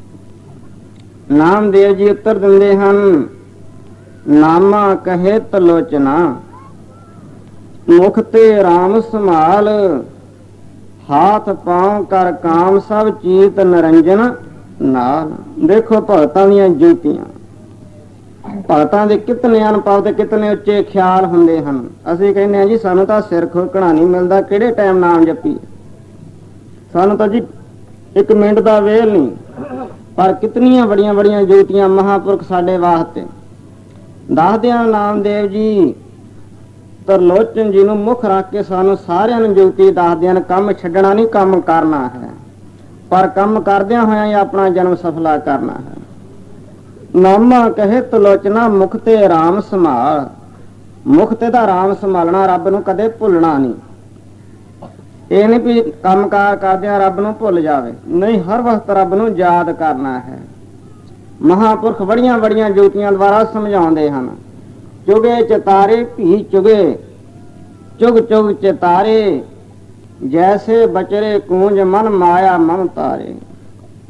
ਕੂੰਜਾਂ ਆਉਂਦੀਆਂ ਨੇ ਸਾਡੇ ਦੇਸ਼ ਅੱਸੂ ਕੱਤੇ ਕੱਤੇ ਵਿੱਚ, ਜਦ ਕਣਕਾਂ ਉੱਗ ਪੈਂਦੀਆਂ ਹਨ। ਪਹਾੜਾਂ ਵਿੱਚ ਆਪਣੇ ਬੱਚੇ ਦੇ ਆਉਂਦੀਆਂ ਹਨ, ਚੁਗਦੀਆਂ ਹਨ, ਚਿਤਾਰਦੀਆਂ, ਬੱਚੇ ਨੂੰ ਯਾਦ ਕਰਦੀਆਂ ਹਨ, ਫਿਰ ਚੁਗਦੀਆਂ ਚਿਤਾਰਦੀਆਂ ਹਨ। ਇਸ ਚਿਤਾਰਨ ਦੇ ਨਾਲ ਇਹ ਹੈ ਸਿਮਰਨ, ਯਾਦ ਰੱਖਣਾ ਕਿਸੇ ਨੂੰ। ਊੜੇ ਊੜ ਆਵੇ ਸਹਿ ਕੋਸਾ, ਤਿਸ ਪਾਛੇ ਬਚਰੇ ਸ਼ਰਿਆ, ਤਿਨ ਕਵਣ ਖਲਾਵੇ ਕਵਣ ਚਗਾਵੇ, ਮਨ ਮੈਂ ਸਿਮਰਨ ਕਰਿਆ। ਬਸ ਬੱਚਿਆਂ ਦਾ ਸਿਮਰਨ ਕਰਦੀਆਂ, ਯਾਦ। ਚੁਗੇ ਚਿਤਾਰੇ ਭੀ ਚੁਗੇ, ਚੁਗਦੀਆਂ ਹਨ, ਬੱਚਿਆਂ ਨੂੰ ਯਾਦ ਕਰ ਲੈਂਦੀਆਂ ਹਨ, ਫਿਰ ਚੁਗਦੀਆਂ ਯਾਦ ਕਰ ਲੈਂਦੇ। ਇਸ ਯਾਦ ਵਿੱਚ ਉਹਨਾਂ ਕੂੰਜਾਂ ਦੇ ਬੱਚੇ ਪਲ ਜਾਂਦੇ ਹਨ, ਪਲ ਜਾਂਦੇ ਹਨ। ਉਹਨਾਂ ਨਾ ਕੋਈ ਚੁਗਾਉਂਦਾ ਨਾ ਉਹਨਾਂ ਨੂੰ ਖਿਡਾਉਂਦਾ, ਬਸ ਇਸ ਸਿਮਰਨ ਦੇ ਯਾਦ ਦੇ ਵਿੱਚ ਉਹਨਾਂ ਦਾ ਪਾਲਣਾ ਹੋ ਜਾਂਦੀ ਹੈ। ਇਸੇ ਤਰ੍ਹਾਂ ਹੀ ਕੰਮਕਾਰ ਕਰਦਿਆਂ ਹੋਇਆਂ ਖਿਆਲ ਜਿਹੜਾ ਰੱਬ ਦੇ ਵਿੱਚ ਜੋੜ ਕੇ ਰੱਖਣਾ ਹੈ। ਆਓ ਜਿਹੜੇ ਪ੍ਰੇਮੀ ਕੱਲ ਹਾਜ਼ਰ ਸਨ, ਕੱਲ ਆਪਣਾ ਪ੍ਰਸੰਗ ਚੱਲ ਰਿਹਾ ਸੀ ਕਲਗੀਆਂ ਵਾਲੇ ਪਾਤਸ਼ਾਹ ਦਾ ਅਵਤਾਰ ਦਿਹਾੜੇ ਦਾ। ਸਾਹਿਬਾਂ ਨੇ ਸੰਗਤ ਦੀ ਬੇਨਤੀ ਪ੍ਰਵਾਨ ਕੀਤੀ। ਪਾਤਸ਼ਾਹ ਲੋਕ ਅਵਤਾਰਾਂ ਦੇ ਇਤਿਹਾਸ ਲਿਖਦੇ ਹਨ, ਬਹੁਤ ਵਧਾ ਘਟਾ ਕੇ, ਜਾਇਜ਼ ਨਜਾਇਜ਼ ਅਵਤਾਰਾਂ ਨਾਲ ਗੱਲਾਂ ਜੋੜ ਦਿੰਦੇ ਹਨ। ਹਜ਼ੂਰ ਆਪ ਕਿਰਪਾ ਕਰਕੇ ਆਪਣੇ ਪਿੱਤਰ ਮੁਖਾਰ ਬਿੰਦ ਤੋਂ ਜੋ ਸੁਣਾਓਗੇ ਉਹਦੇ ਵਿੱਚ ਕਿਸੇ ਦੀ ਜ਼ਰੂਰਤ ਨਹੀਂ ਜੋ ਵਧਾ ਘਟਾ ਕੇ ਲਿਖੇ। ਸਹੀ ਇਤਿਹਾਸ ਸੰਗਤ ਦੇ ਸਾਹਮਣੇ ਆਊਗਾ। ਹਜ਼ੂਰ ਨੇ ਉਸ ਸਮੇਂ ਸੰਗਤ ਦੀ ਬੇਨਤੀ ਪ੍ਰਵਾਨ ਕੀਤੀ। ਜੋ ਆਦਿ ਸਮੇਂ ਦਾ ਇਤਿਹਾਸ ਸੀ ਸੋੜ ਬੰਸ ਦਾ, ਬੇਦੀ ਬੰਸ ਜਿਵੇਂ ਦੁਨੀਆ ਵਿੱਚ ਪ੍ਰਗਟ ਹੋਈ। ਜਿਨੇ ਵੇਦ ਪਠਿਓ ਸੋ ਬੇਦੀ ਕਹਾਏ, ਜਿਨ੍ਹਾਂ ਨੇ ਵੇਦ ਪੜ੍ਹਿਓ ਦੁਨੀਆ ਵਿੱਚ ਬੇਦੀ ਕਹਾਏ। ਔਰ ਸੋੜ ਸਨੌਰ ਦੇਸ਼ ਦੇ ਰਾਜਾ ਦੀ ਲੜਕੀ ਵਿਆਹੀ ਲਹੂ ਦੇ ਬੰਸ ਦੇ ਲੋਕਾਂ ਨੇ, ਕੁਸੂ ਦੇ ਬੰਸ ਦੇ ਲੋਕਾਂ ਨੇ। ਉਸ ਸਮੇਂ ਉਸ ਤੋਂ ਜੋ ਬੱਚਾ ਪੈਦਾ ਹੋਇਆ ਉਹਦਾ ਨਾਂ ਸਨੌਰ ਰਾਏ ਰੱਖਿਆ। ਉਸ ਤੋਂ ਜੋ ਬੰਸ ਪੈਦਾ ਹੋਈ ਉਹ ਤੋਂ ਸੋਢੀਆਂ ਦੀ ਬੰਸ ਚੱਲੀ। ਸਮਾਂ ਲੰਘਦਾ ਗਿਆ, ਉਹਨਾਂ ਨੇ ਖੁਸ਼ ਹੋ ਕੇ ਬੇਦੀਆਂ ਨੂੰ, ਸੋਢੀਆਂ ਨੇ ਬੇਦੀਆਂ ਨੂੰ ਰਾਜ ਦੇ ਦਿੱਤਾ। ਬੇਦੀ ਖੁਸ਼ ਹੋ ਕੇ ਕਹਿਣ ਲੱਗੇ ਕਿ ਕਲਯੁਗ ਦੇ ਵਿੱਚ ਗੁਰੂ ਨਾਨਕ ਦਾ ਅਵਤਾਰ ਹੋਗਾ। ਜਬ ਨਾਨਕ ਕਲ ਮੈਂ ਹਮ ਆਨ ਕਹਾਏ हैं, ਹੋ ਜਗਤ ਪੂਜ ਕਰ ਤੋਹੇ ਪਰਮ ਪਦ ਪਾਏ हैं। ਤੁਹਾਨੂੰ ਅਸੀਂ ਜਗਤ ਪੂਜ ਬਣਾਵਾਂਗੇ, ਤੁਹਾਡਾ ਤਾਂ ਹੈ ਰਾਜ ਵਾਪਸ ਦੇਵਾਂਗੇ। ਸਮਾਂ ਲੰਘਦਾ ਗਿਆ, ਕਲਯੁਗ ਦਾ ਸਮਾਂ ਆ ਗਿਆ। ਇਸ ਕਾ ਬਹੁ ਭਾਂਤ ਬਤਾਇਓ, ਜਨਮ ਸਮੇਂ ਨਾਨਕ ਆਇਓ। ਤਿੰਨ ਬੇਦੀਆਂ ਕੀ ਕੁਲ ਵਿਖੇ, ਪਲਟੇ ਨਾਨਕ ਰਾਏ। ਸਭ ਸਿੱਖਣ ਕੋ ਸੁਖ ਦੇ, ਜੈ ਤੈ ਪਏ ਸਹਾਏ।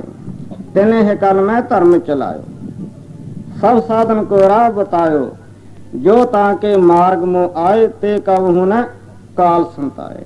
ਜਿਹੜੇ ਗੁਰਸਿੱਖ ਗੁਰੂ ਦੀ ਸਿੱਖੀ ਧਾਰਨ ਕਰ ਲੈਂਦੇ ਹਨ, ਗੁਰੂ ਨਾਨਕ ਦੇ ਧਰਮ ਦੇ ਵਿੱਚ ਪੰਥ ਵਿੱਚ ਆ ਜਾਂਦੇ ਹਨ, ਫਿਰ ਉਹਨਾਂ ਨੂੰ ਜੰਮਣ ਮਰਨ ਦਾ ਕਸ਼ਟ ਦੁੱਖ ਨਹੀਂ ਹੁੰਦਾ। ਉਹ ਮੁਕਤ ਹੋ ਜਾਂਦੇ ਹਨ ਜੋ ਗੁਰੂ ਨਾਨਕ ਦੇ ਮਾਰਗ, ਸਿੱਖੀ ਮਾਰਗ ਧਰਮ ਨੂੰ ਧਾਰਨ ਕਰ ਲੈਂਦੇ ਹਨ। ਇੱਥੋਂ ਤੱਕ ਕਿ ਸੋਢੀ ਔਰ ਆਪਣੇ ਬੇਦੀ ਬੰਸ ਦਾ ਇਤਿਹਾਸ ਸਾਹਿਬਾਂ ਨੇ ਸੁਣਾਇਆ। ਅੱਗੇ ਹੁਣ ਗੁਰਪ੍ਰਣਾਲੀ ਸ਼ੁਰੂ ਹੁੰਦੀ ਹੈ। ਇੱਥੋਂ ਨਾਨਕ ਅੰਗਦ ਕੋ ਬਪ ਧਰਾ, ਗੁਰੂ ਨਾਨਕ ਦੇਵ ਮਹਾਰਾਜ ਨੇ ਸਮਾਂ ਪਾ ਕੇ ਆਪਣਾ ਚੋਲਾ ਬਦਲਿਆ।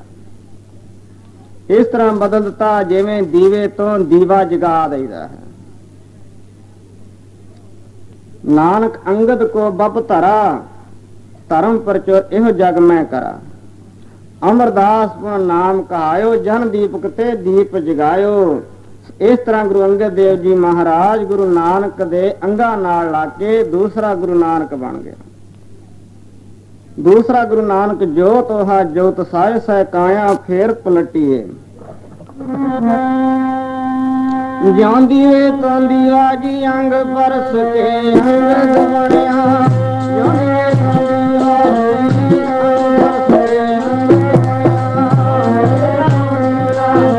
ਅੰਗ ਪਰਸ ਕੇ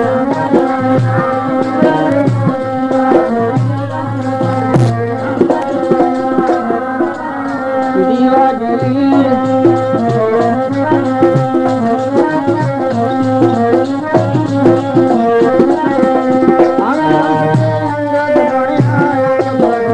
ਅੰਗ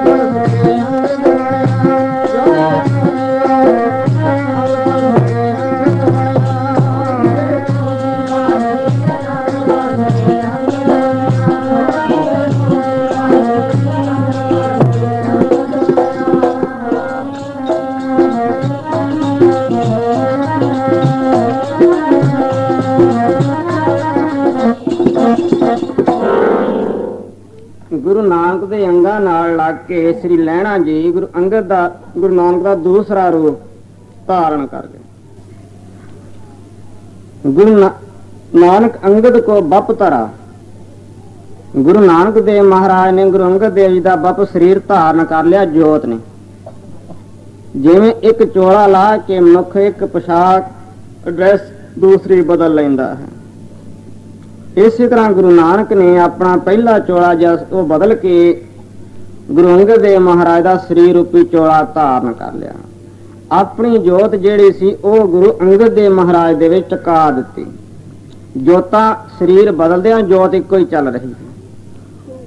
ਜਿਵੇਂ ਇੱਕੋ ਹੀ ਮਨੁੱਖ 10 ਜਾਮੇ 10 ਚੋਲੇ ਬਦਲੇ, ਇਸੇ ਤਰ੍ਹਾਂ ਹੁਣ ਗੁਰੂ ਨਾਨਕ ਦੇਵ ਮਹਾਰਾਜ ਨੇ ਦੂਸਰਾ ਚੋਲਾ ਬਦਲ ਲਿਆ ਗੁਰੂ ਅੰਗਦ ਦੇਵ ਮਹਾਰਾਜ ਦਾ।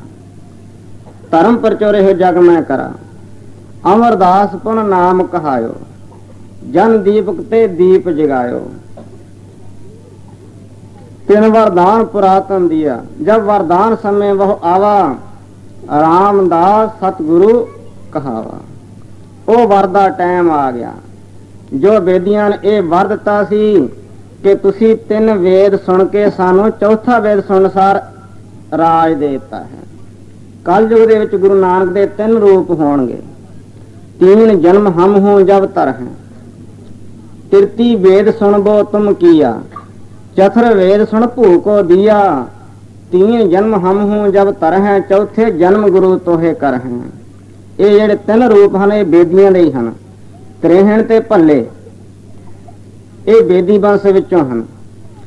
सोढ़ वंश चौथे ये गुरु रामदास महाराज ने पिछला वर्ष बेदियां नेता होया वो समा आ गया।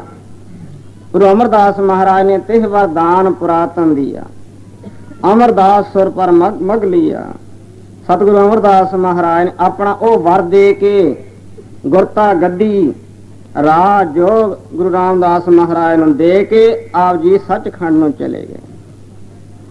तिह वरदान पुरातन दिया, पुराना पहले जन्म का जिहड़ा सी वर दिता है वो दे के बाबा अमरदास जी महाराज सचखंड में चले गए। इस तरह ये गुर प्रणाली सोढ़ियां दी ते बेदियां दी शुरू हुंदी है। गुरु नानक अंगद कर माना, अंगद अमरदास पहचाना। ਜਿਹੜੇ ਤਾਂ ਗੁਰਸਿੱਖ ਸੀ ਜਿਨ੍ਹਾਂ ਦੇ ਮਨ ਵਿੱਚ ਪੂਰੀ ਭਾਵਨਾ, ਜਿਨ੍ਹਾਂ ਨੂੰ ਸੋਝੀ ਬਖਸ਼ੀ ਕਰਤਾਰ ਨੇ, ਉਹਨਾਂ ਲੋਕਾਂ ਨੇ ਗੁਰੂ ਨਾਨਕ ਨੂੰ ਗੁਰੂ ਅੰਗਦ ਰੂਪ ਕਰਕੇ ਪੂਜਿਆ। ਪਰ ਜਿਨ੍ਹਾਂ ਦੇ ਮਨ ਕਠੋਰ ਸੀ ਉਹਨਾਂ ਨੇ ਅਨੇਕ ਪ੍ਰਕਾਰ ਦੀਆਂ ਕਲਪਨਾ ਕੀਤੀਆਂ।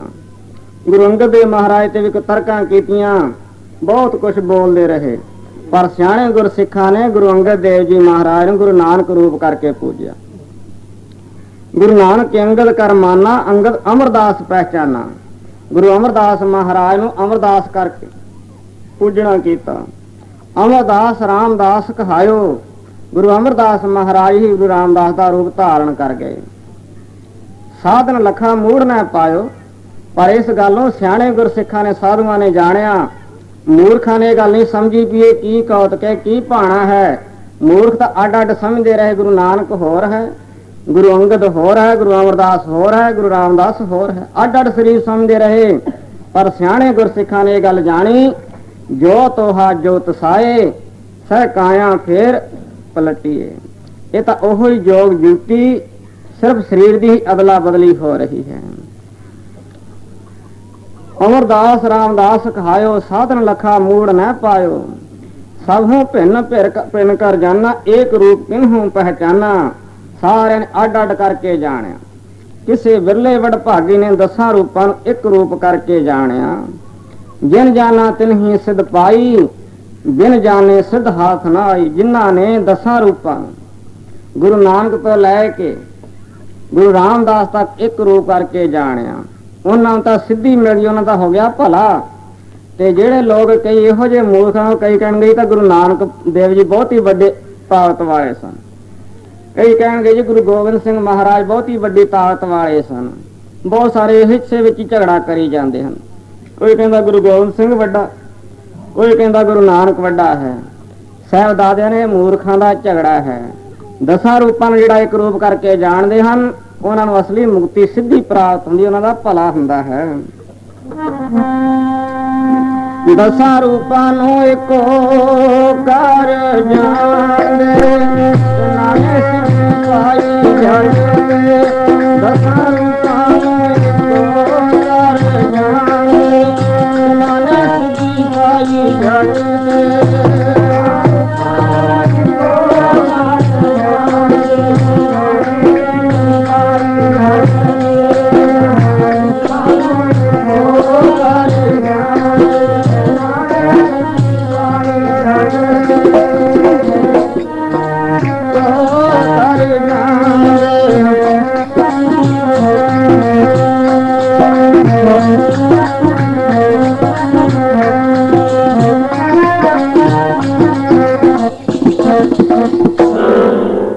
ਸਿੱਧੀ ਨਾਮ ਹੈ ਕਲਿਆਣ ਦਾ, ਮੁਕਤ ਹੋਣ ਦਾ। ਜਿਨ੍ਹਾਂ ਨੇ ਦਸਾਂ ਰੂਪਾਂ ਦੇ ਵਿੱਚ ਇੱਕ ਗੁਰੂ ਨਾਨਕ ਦੀ ਜੋਤ ਜਾਣ ਕੇ ਇੱਕ ਰੂਪ ਜਾਣਿਆ, ਉਹਨਾਂ ਦਾ ਭਲਾ ਹੋ ਗਿਆ। ਜਿਹੜੇ ਅੱਡ ਅੱਡ ਸਮਝਦੇ ਹਨ ਉਹਨਾਂ ਨੂੰ ਕੁਛ ਲੈਣ ਦੇਣ ਨੂੰ ਨਹੀਂ। ਜਿਨ ਜਾਣਾ ਤਿਨਹੀ ਸਿੱਧ ਪਾਈ, ਬਿਨ ਜਾਣੇ ਸਿੱਧ ਹਾਥ ਨਾ ਆਈ। ਰਾਮਦਾਸ ਹਰ ਸੋ ਮਿਲ ਗਏ, ਗੁਰਤਾ ਦੇਤ ਅਰਜਨੇ ਭਏ। ਗੁਰੂ ਰਾਮਦਾਸ ਮਹਾਰਾਜ ਸੱਚਖੰਡ ਨੂੰ ਚਲੇ ਗਏ। ਗੁਰੂ ਅਰਜਨ ਦੇਵ ਮਹਾਰਾਜ ਜਗਤ ਗੁਰੂ ਬਣੇ। ਜਬ ਅਰਜਨ ਪ੍ਰਭ ਲੋਕ ਸਧਾਏ, ਹਰ ਗੋਬਿੰਦ ਤੇ ਥਾਂ ਠਹਿਰਾਏ। ਹਰ ਗੋਬਿੰਦ ਪ੍ਰਭ ਲੋਕ ਸਧਾਏ, ਸ੍ਰੀ ਹਰਿ ਰਾਏ ਤੇ ਥਾਂ ਬੈਠਾਏ। ਹਰੀ ਕ੍ਰਿਸ਼ਨ ਤਿਨ ਕੇ ਸੁਤ ਵਏ, ਤਿਨ ਤੇ ਤੇਗ ਬਹਾਦਰ ਪਏ। ਤਿਲਕ ਜਈਉ ਰਾਖਾ ਪ੍ਰਭ ਤਾਂ ਕਾ, ਕੀਨੋ ਬੜੋ ਕਲੂ ਮੈਂ ਸਾਕਾ। ਸਾਧਨ ਹੇਤ ਇਤੀ ਜਿਨ ਕਰੀ, ਸੀਸ ਦਿਆ ਪਰ ਸੀ ਨਾ ਚਰੀ। ਧਰਮ ਹੇਤ ਸਾਕਾ ਜਿਨ ਕੀਆ, ਸੀਸ ਦਿਆ ਪਰ ਸਿਰ ਨਾ ਦਿਆ। ਗੁਰੂ ਤੇਗ ਬਹਾਦਰ ਸਾਹਿਬ ਮਹਾਰਾਜ ਦਾ ਜਿਹੜਾ ਸਾਕਾ ਸੀ ਧਰਮ ਵਾਸਤੇ ਸੀ, ਪਰਉਪਕਾਰ ਨੂੰ ਮੁੱਖ ਰੱਖ ਕੇ ਦੂਸਰਿਆਂ ਵਾਸਤੇ। 300 ਸਾਲਾ ਸ਼ਹੀਦੀ ਗੁਰਪੁਰਬ ਮਨਾਇਆ। ਸਭ ਬਹੁਤ ਵੱਡਾ ਭਾਰੀ ਜਲੂਸ ਨਿਕਲਿਆ ਸੀ ਆਨੰਦਪੁਰ ਤੋਂ ਲੈ ਕੇ ਦਿੱਲੀ ਤੱਕ। ਉਸ ਸਮੇਂ ਪੰਜਾਬ ਦੇ ਵਿੱਚ ਆਪਣੇ ਗਿਆਨੀ ਜੈਲ ਸਿੰਘ ਮਿਨਿਸਟਰ ਸੀ ਔਰ ਸੰਤ ਹਰਚੰਦ ਸਿੰਘ ਤੇ ਹੋਰ ਬਹੁਤ ਸਿਆਣੇ ਸਿਆਣੇ ਜੇਲ੍ਹਾਂ ਵਿੱਚੋਂ ਛੁੱਟ ਕੇ ਆਏ ਸੀ। ਉਸ ਤੋਂ ਬਾਅਦ ਇਹਦਾ ਜੇਲ੍ਹਾਂ ਵਿੱਚ ਹੀ ਸੀ ਕੋਈ ਵੱਡੇ ਮਿਨਿਸਟਰ। ਤਾਂ ਉਸ ਸਮੇਂ ਬਹੁਤ ਭਾਰੀ ਕਈ ਮੀਲਾਂ ਤੱਕ ਇਹ ਜਲੂਸ ਸੀਗਾ। ਉਸ ਸਮੇਂ ਇੰਗਲੈਂਡ ਦੇ ਸਿੱਖਾਂ ਨੇ ਵੀ ਉਹ 300 ਸਾਲਾ ਗੁਰਪੁਰਬ ਮਨਾਇਆ। ਉਸ ਦੇ ਵਿੱਚ ਬਹੁਤ ਬੜੇ ਬੜੇ ਵਿਦਵਾਨ, ਅੰਗਰੇਜ਼ਾਂ ਦਾ ਜੋ ਸਭ ਤੋਂ ਵੱਡਾ ਪੋਪ ਹੈ, ਉਸ ਨੂੰ ਵੀ ਉਹਨਾਂ ਨੇ ਬੁਲਾਇਆ। ਬਹੁਤ ਵੱਡਾ ਹਾਲ ਕਿਰਾਏ ਤੇ ਲੈ ਕੇ ਉਹਦੇ ਵਿੱਚ ਪ੍ਰੋਗਰਾਮ ਰੱਖਿਆ ਹੋਇਆ ਸੀ। ਜਦ ਉਸ ਦਾ ਟਾਈਮ ਆਇਆ, ਉਸਨੇ ਦੱਸਿਆ ਕਿ ਮੈਂ ਸਾਰੇ ਹੀ ਦੁਨੀਆ ਦੇ ਜਿਤਨੇ ਧਰਮ ਹਨ, ਜਿਤਨੇ ਮਜ਼ਹਬ ਹਨ, ਸਾਰਿਆਂ ਦੀ ਖੋਜ ਕੀਤੀ ਹੈ। ਸਭ ਨੇ ਆਪੋ ਆਪਣੇ ਵਾਸਤੇ ਕੁਰਬਾਨੀਆਂ ਕੀਤੀਆਂ ਹਨ, ਆਪਣੇ ਵਾਸਤੇ, ਆਪਣੀ ਉਮਤ ਵਾਸਤੇ। ਪਰ ਦੁਨੀਆ ਭਰ ਦਾ ਸਭ ਤੋਂ ਮੁੱਖ ਇਤਿਹਾਸ ਜਿਹੜਾ ਹੈ ਉਹ ਹੈ ਸਿੱਖਾਂ ਦਾ ਇਤਿਹਾਸ। ਜੋ ਸਿੱਖਾਂ ਦੀਆਂ ਕੁਰਬਾਨੀਆਂ ਹੋਈਆਂ ਹਨ, ਜੋ ਸਿੱਖਾਂ ਦੇ ਗੁਰੂਆਂ ਦੀਆਂ ਸ਼ਹੀਦੀਆਂ ਹੋਈਆਂ ਹਨ, ਉਹ ਆਪਣੇ ਵਾਸਤੇ ਨਹੀਂ ਹੋਈਆਂ, ਸਿਰਫ ਪਰਉਪਕਾਰ ਵਾਸਤੇ ਹੋਈਆਂ ਹਨ। ਉਸ ਨੂੰ ਇਹ ਬਚਨ ਦਸਵੇਂ ਪਾਤਸ਼ਾਹ ਮਹਾਰਾਜ ਦਾ ਸੁਣਾਇਆ। ਤਿਲਕ ਜਨਿਉ ਰਾਖਾ ਪ੍ਰਭ ਤਾਂ ਕਾ, ਤਿੰਨਾਂ ਹਿੰਦੂਆਂ ਦਾ। ਤਿਲਕ ਜਨਿਉ ਜਿਹੜਾ ਸੀ ਗੁਰੂ ਤੇਗ ਬਹਾਦਰ ਸਾਹਿਬ ਮਹਾਰਾਜ ਦਾ ਧਰਮ ਨਹੀਂ ਸੀ। ਤਿਲਕ ਜਨਿਉ ਦਾ ਤਿਆਗ ਕਰਤਾ ਸੀ ਗੁਰੂ ਨਾਨਕ ਦੇਵ ਮਹਾਰਾਜ ਨੇ 9 ਸਾਲ ਦੀ ਉਮਰ ਵਿੱਚ। ਪੰਡਤ ਜਾਂ ਜਨਿਉ ਪਾਉਣ ਵਾਸਤੇ ਤਿਆਰ ਹੋਏ। ਮਹਾਰਾਜ ਨੇ ਜਵਾਬ ਦੇ ਦਿੱਤਾ ਵੀ ਮੈਂ ਤੁਹਾਡਾ ਤਾਗੇ ਦਾ ਜਨੇਊ ਨਹੀਂ ਪਾਉਣਾ। ਤੱਗ ਕਪਾਹੋ ਕਤੀਏ ਬਾਹਮਣ ਵੱਟੇ ਆਏ, ਕੋਹ ਬਕਰਾ ਰਨ ਖਾਇਆ ਸਭ ਕੋ ਆਖੇ ਪਾਏ। ਹੋਏ ਪੁਰਾਣਾ ਸੁਟੀਏ ਭੀ ਫਿਰ ਪਾਈਏ ਹੋਰ, ਨਾਨਕ ਤੱਗ ਨ ਟੁੱਟੀ ਜੇ ਤੱਗ ਹੋਵੇ ਜੋਰ। ਜੇ ਤੁਹਾਡਾ ਇਹ ਤਾਗਾ ਪਾਇਆ 3 ਲੜੀ ਦਾ ਹਿੰਦੂ ਬਣਦਾ ਹੋਵੇ ਤਾਂ ਫਿਰ ਇਹ ਟੁੱਟਣਾ ਨਹੀਂ ਚਾਹੀਦਾ, ਤਾਂ ਟੁੱਟ ਜਾਂਦਾ, ਇੱਥੇ ਹੀ ਸੜ ਜਾਂਦਾ ਹੈ, ਇੱਥੇ ਹੀ ਰਹਿ ਜਾਂਦਾ ਹੈ, ਵੇ ਤਾਗਾ ਅੱਗੇ ਜਾਂਦਾ ਹੈ। ਉਸ ਸਮੇਂ ਪੰਡਤ ਕਹਿਣ ਲੱਗਾ ਫਿਰ ਤੁਸੀਂ ਕਿਹੜਾ? ਮਹਾਰਾਜ ਕਹਿਣ ਲੱਗੇ ਸਾਡੇ ਪਾਸ ਇਹੋ ਜਿਹਾ ਜਨੇਊ ਹੈ ਜਿਹੜਾ ਨਾ ਟੁੱਟਦਾ, ਨਾ ਇਹ ਟੁੱਟੇ, ਨਾ ਮਨ ਲੱਗੇ, ਨਾ ਇਹ ਜਲ ਨਾ ਜਾਏ। ਪੰਡਤ ਹੈਰਾਨ ਹੋ ਗਏ, ਕਹਿਣ ਲੱਗਾ ਨਾਨਕ ਜੀ ਉਹ ਇਹੋ ਜਿਹਾ ਕਿਹੜਾ ਜਨੇਊ ਜਿਸ ਨੂੰ ਤੁਸੀਂ ਧਾਰਨ ਕਰਕੇ ਹਿੰਦੂ ਬਣੇ ਹੋ? ਸਾਹਿਬ ਕਹਿਣ ਲੱਗੇ ਪੰਡਤ ਜੀ ਮੇਰੇ ਪਾਸ ਇੱਕ ਇਹੋ ਜਿਹਾ ਜਨੇਊ ਹੈ ਜਿਹੜਾ ਨਾ ਟੁੱਟਦਾ ਹੈ ਨਾ ਮਾਇਆ ਹੁੰਦਾ ਹੈ। ਦਇਆ ਕਪਾ ਸੰਤੋਖ ਸੂਤ ਜਤ ਗੰਢੀ ਸਤ ਵਟ ਇਹੋ ਜਨੇਊ ਜੀ ਕਾ ਹੈ ਤਾਂ ਪਾਡੇ ਘੱਤ। हे पंडित जी, ਇਹ ਜਨੇਊ ਅਸਲ ਪਰਲੋਕ ਵਿੱਚ ਜਾਣ ਵਾਲਾ ਦਇਆ ਕਪਾ, ਦਇਆ ਕਰਨੀ ਜੀਵਾਂ ਦੇ ਉੱਪਰ, ਕਿਸੇ ਜੀਵ ਨੂੰ ਦੁੱਖ ਨਹੀਂ ਦੇਣਾ। ਆ ਹੁਣ ਦੀਵਾਲੀ ਆ ਰਹੀ ਹੈ ਨਾ, ਪਤਾ ਨਹੀਂ ਇਸ ਦੀਵਾਲੀ ਦੇ ਉੱਪਰ ਕਿੰਨੇ ਕੁ ਬੱਕਰਿਆਂ ਤੇ ਮੁਰਗਿਆਂ ਦੀਆਂ ਜਾਨਾਂ ਜਾਣੀਆਂ ਹਨ। ਕਹਿੰਦੇ ਇੱਕ ਨਾ ਦੇ ਮਨ ਚਾਓ ਜਹਾਨੋਂ ਜਾਵਾਂਗੇ, ਇੱਕ ਨਾ ਦੇ ਮਨ ਚਾਓ ਰੱਜ ਰੱਜ ਖਾਵਾਂਗੇ, ਇੱਕ ਨਾ ਦੇ ਆਖ ਦੀ ਬੋਟੀ ਕਿਤੇ ਚੌਂਕੇ 'ਚ ਪਈ ਹੋਵੇ ਚੁੱਲ੍ਹੇ ਦੇ ਕੋਲੇ ਤਾਂ ਅਗਲਾ ਰੋਟੀ ਨਹੀਂ ਖਾ ਸਕਦਾ। ਤੇ ਉਸੇ ਮਾਸ ਨੂੰ ਮੱਖੀਆਂ ਭਿਣਕਦੀਆਂ ਹੋਈਆਂ ਤੇ ਚੁੱਲ੍ਹੇ ਦੇ ਵਿੱਚ ਰੱਖ ਕੇ ਕੱਟ ਕੱਟ ਕੇ ਤੇ ਫਿਰ ਇਹਨੂੰ ਮੂੰਹ ਦੇ ਨਾਲ ਖਾਂਦੇ ਹਨ। ਫਿਰ ਉਹ ਕਹਿੰਦੇ ਨੇ ਅਸੀਂ ਗੁਰਸਿੱਖ ਹਾਂ। ਮਹਾਰਾਜ ਕਹਿੰਦੇ ਤਾਂ ਐਵੇਂ ਭੁਲੇਖਾ ਤੇ ਭਰਮ ਹੈ। ਅਸਲ ਜਨੇਊ ਪਰਲੋਕ ਦੇ ਵਿੱਚ ਜਾਣ ਵਾਲਾ ਦਇਆ ਕਰਨੀ ਜੀਵਾਂ ਦੇ ਉੱਪਰ, ਕਿਸੇ ਜੀਵ ਨੂੰ ਦੁੱਖ ਨਾ ਦੇਣਾ। ਦੁੱਖ ਨਾ ਦੇਵੋ ਕਿਸੇ ਜੀ ਪਤ ਸਿਉ ਕਰ ਜਾਓ। ਇੱਕ ਮਹਾਪੁਰਖ ਹੋਇਆ ਦੌਧਰ ਵਾਲੇ ਬਾਬਾ ਈਸ਼ਰ ਸਿੰਘ ਜੀ, ਬ੍ਰਹਮ ਗਿਆਨੀ ਤਤ ਬੇਤੇ ਬੀਤ ਰਾਗ ਬੈਰਾਗੀ। ਕਾਂਸ਼ੀ ਦੇ ਵਿੱਚ ਬੜੇ ਬੜੇ ਪੰਡਤ ਲੋਕ ਉਹਨਾਂ ਦੇ ਪਾਸ ਵਿਦਿਆ ਪੜ੍ਹਦੇ, ਸੰਸਕ੍ਰਿਤ ਦੇ ਬੜੇ ਭਾਰੀ ਪੰਡਤ ਸਨ। ਮਹਾਪੁਰਖ ਬਾਬਾ ਅਤਰ ਸਿੰਘ ਜੀ ਆਪਣੇ ਮਸਤੂਆਣੇ ਵਾਲੇ, ਇਹ ਵੀ ਕਾਂਸ਼ੀ ਵਿੱਚ ਪਹੁੰਚੇ ਹੋਏ ਸੀ ਔਰ ਇਹ ਆਪਣੇ ਮੰਡਲੀ ਨੂੰ ਪੜ੍ਹਾ ਰਹੇ ਸਨ। ਤਖਤ ਪੋਸ਼ ਦੇ ਉੱਪਰ ਬੈਠੇ ਹੋਏ ਬੜੇ ਬੜੇ ਪੰਡਤਾਂ ਦੇ ਲੜਕੇ ਇਹਨਾਂ ਦੇ ਚੇਲੇ ਸਨ, ਜਿਹੜੇ ਸੰਸਕ੍ਰਿਤ ਵਿਦਿਆ ਪੜ੍ਹਦੇ ਆਲੇ ਦੁਆਲੇ ਬੈਠੇ ਹੇਠਾਂ। ਇਹਨਾਂ ਦੇ ਕੰਨ ਦੇ ਵਿੱਚ ਬਾਬਾ ਅਤਰ ਸਿੰਘ ਮਹਾਰਾਜ ਦੀ ਬਹੁਤ ਉੱਚੀ ਆਵਾਜ਼ ਸੀ। ਕਿਤੇ ਦੂਰ ਉਹਨਾਂ ਦਾ ਦੀਵਾਨ ਲੱਗਾ ਔਰ ਉਸ ਦੀਵਾਨ ਦੇ ਵਿੱਚ ਉਹਨਾਂ ਨੇ ਤਾਬਿਆ ਬੈਠ ਕੇ ਸ਼ਬਦ ਪੜ੍ਹਿਆ ਕਰਦੇ। ਇੱਕ ਪਾਸੇ ਮਾਈਆਂ ਬੋਲੀ ਜਾਂਦੀਆਂ, ਇੱਕ ਪਾਸੇ ਆ ਇੱਕ ਵਾਰ ਪੜ੍ਹ ਕੇ ਫਿਰ ਚੁੱਪ ਹੋ ਜਾਂਦੇ। ਇਹ ਵਾਰੀ ਵਾਰੀ ਭਾਈ ਤੇ ਮਾਈਆਂ ਬੋਲੀ ਜਾਂਦੇ। ਦੂਰੋਂ ਉਹਨਾਂ ਦੇ ਕੰਨ ਦੇ ਵਿੱਚ ਗੁਰਬਾਣੀ ਦੇ ਸ਼ਬਦ ਦੀ ਆਵਾਜ਼ ਆਈ,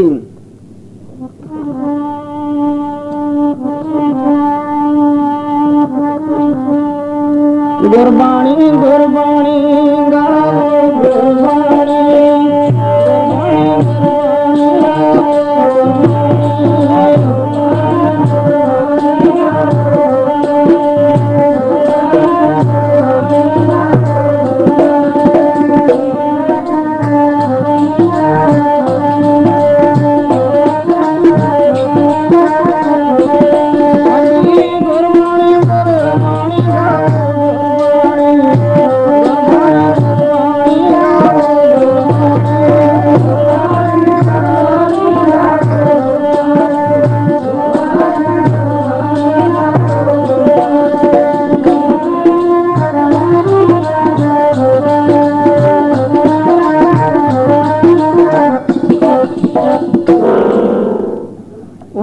ਦੂਰ ਦੀਵਾਨ ਲਾਇਆ, ਕਾਂਸ਼ੀ ਵਿੱਚ ਪਹੁੰਚੇ ਹੋਏ ਸਨ। ਉੱਥੇ ਇਹ ਜਾ ਕੇ ਇਹਨਾਂ ਨੇ ਇੱਕ ਯੂਨੀਵਰਸਿਟੀ ਦੀ ਨਿਉ ਰੱਖੀ ਸੀ।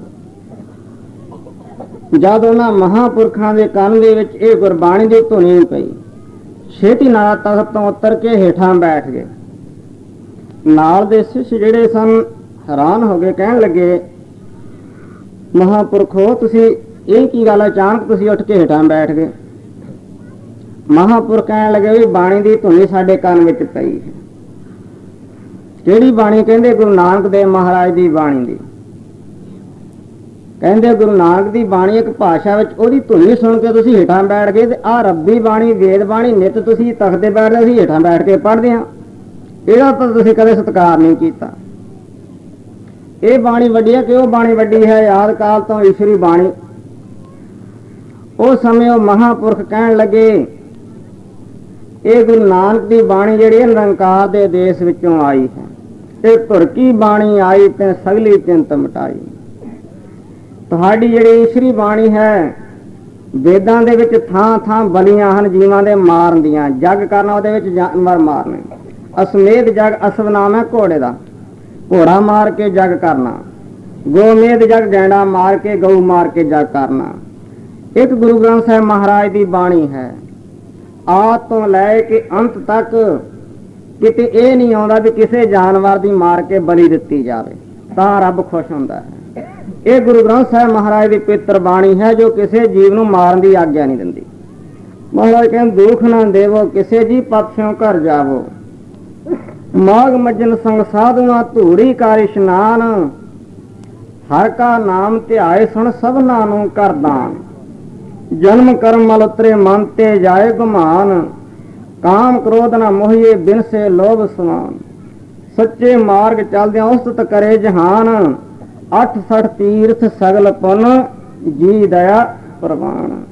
ਇੱਕ ਜੀਵ ਤੇ ਦਇਆ ਕਰਨੀ 68 ਤੀਰਥਾਂ ਦਾ ਫਲ ਉਦੋਂ ਹੀ ਮਿਲ ਜਾਂਦਾ ਹੈ। ਇਹ ਗੁਰੂ ਗ੍ਰੰਥ ਸਾਹਿਬ ਮਹਾਰਾਜ ਦੀ ਪਵਿੱਤਰ ਬਾਣੀ ਹੈ, ਜੋ ਕਿਸੇ ਨੂੰ ਜੀਵ ਨੂੰ ਮਾਰਨ ਦੀ ਆਗਿਆ ਨਹੀਂ ਦਿੰਦੀ। ਵੇਦਾਂ ਦੇ ਵਿੱਚ ਬਹੁਤ ਸਾਰੇ ਮੰਤਰ ਜੰਤਰ ਉਹ ਇਸ ਤਰ੍ਹਾਂ ਬਲੀਆਂ ਦੇ ਨਾਲ ਹੀ ਸਿੱਧ ਹੁੰਦੇ ਹਨ।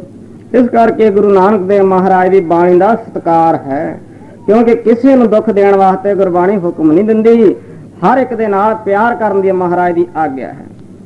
ਜੇ ਤੂੰ ਪ੍ਰਿਆ ਦੀ ਸਿੱਖ ਹਿਆ ਨਾ ਠਾਹੇ ਕਹੀਦਾ। ਸਭਨਾ ਮਨ ਮਾਨ ਕਠਾਹਣ ਮੂਲ ਮਚਾਂਗਵਾ। ਜੇ ਤੂੰ ਰੱਬ ਦੀ ਖੁਸ਼ੀ ਚਾਹੁੰਦਾ ਹੈ ਤੇ ਕਿਸੇ ਦਾ ਦਿਲ ਨਾ ਦੁਖਾ। ਸਭਨਾ ਦੇ ਮਨ ਜਿਹੜੇ ਮੋਲਕ ਹਨ ਹੀਰੇ ਵਰਗੇ, ਕਿਸੇ ਦਾ ਮਨ ਦਿਲ ਤੋੜ ਦੇਣਾ ਠੀਕ ਨਹੀਂ। ਠਾਹਣ ਮੂਲ ਮਚਾਂਗਵਾ, ਮੂਲ ਚੰਗਾ ਨਹੀਂ, ਕਿਸੇ ਦਾ ਦਿਲ ਤੋੜਨਾ। ਭੁੱਲ ਕੇ ਵੀ ਕਿਸੇ ਜੀਵ ਨੂੰ ਨਾ ਮਾਰ, ਇਹ ਗੁਰਬਾਣੀ ਦਾ ਹੁਕਮ ਹੈ, ਇਹ ਗੁਰਬਾਣੀ ਦੀ ਆਗਿਆ ਹੈ। ਇਉਂ ਗੁਰਬਾਣੀ ਸਭ ਤੋਂ ਸ਼੍ਰੋਮਣੀ ਧੁਲਕੀ ਬਾਣੀ ਆਈ, ਤੈਨੂੰ ਸਗਲੀ ਚਿੰਤ ਮਿਟਾਈ। ਇਉਂ ਘਰਾਂ ਘਰਾਂ ਦੇ ਵਿੱਚ ਲੋਕ, ਇੱਕ ਜਗ੍ਹਾ ਗੁਰੂ ਮਹਾਰਾਜ ਦੀ ਬਾਣੀ ਵਿੱਚ ਆਉਂਦਾ ਹੈ, ਪੰਡਤ ਲੋਕੋ ਜੋ ਤੁਸੀਂ ਕਹਿੰਦੇ ਹੋ ਕਸਾਈ, ਜੀ ਬਦੋ ਧਰਮ ਕਰ ਥਾਪੋ ਕਾਂ ਕੋ ਕਹੋ ਕਸਾਈ। ਆਪ ਤੁਸੀਂ ਜੀਵ ਮਾਰ ਕੇ ਲੋਕਾਂ ਨੂੰ ਕਸਾਈ ਦੱਸਦੇ ਹੋ, ਤਾਂ ਫਿਰ ਤੁਹਾਡਾ ਨਾਂ ਕੀ ਰੱਖਿਆ ਜਾਵੇ? ਤੁਸੀਂ ਬਲੀਆਂ ਦਿੰਦੇ ਹੋ ਜਾਨਵਰਾਂ ਦੀਆਂ, ਵੀ ਇਸ ਤਰ੍ਹਾਂ ਦੇਵੀ ਦੇਵਤੇ ਸਿੱਧ ਹੁੰਦੇ ਖੁਸ਼ ਹੁੰਦੇ ਹਨ, ਤੇ ਫਿਰ ਤੇ ਤੁਸੀਂ ਕਸਾਈ ਖੁਦ ਆਪ ਹੋ, ਖੁਦ ਆਪ ਕਸਾਈ ਹੋ। ਦੱਸਿਆ ਹੈ ਮਹਾਂਪੁਰਖਾਂ ਨੇ, ਉਨ ਝੜਕਾ ਕੀਆ ਆਗ ਦੋਂ ਕਰ ਲਾਗੀ। ਉਨ ਬਿਸਮਲੋਂ ਨੇ ਝੜਕਾ ਕੀਆ ਦਇਆ ਦੋਂ ਤੇ ਭਾਗੀ।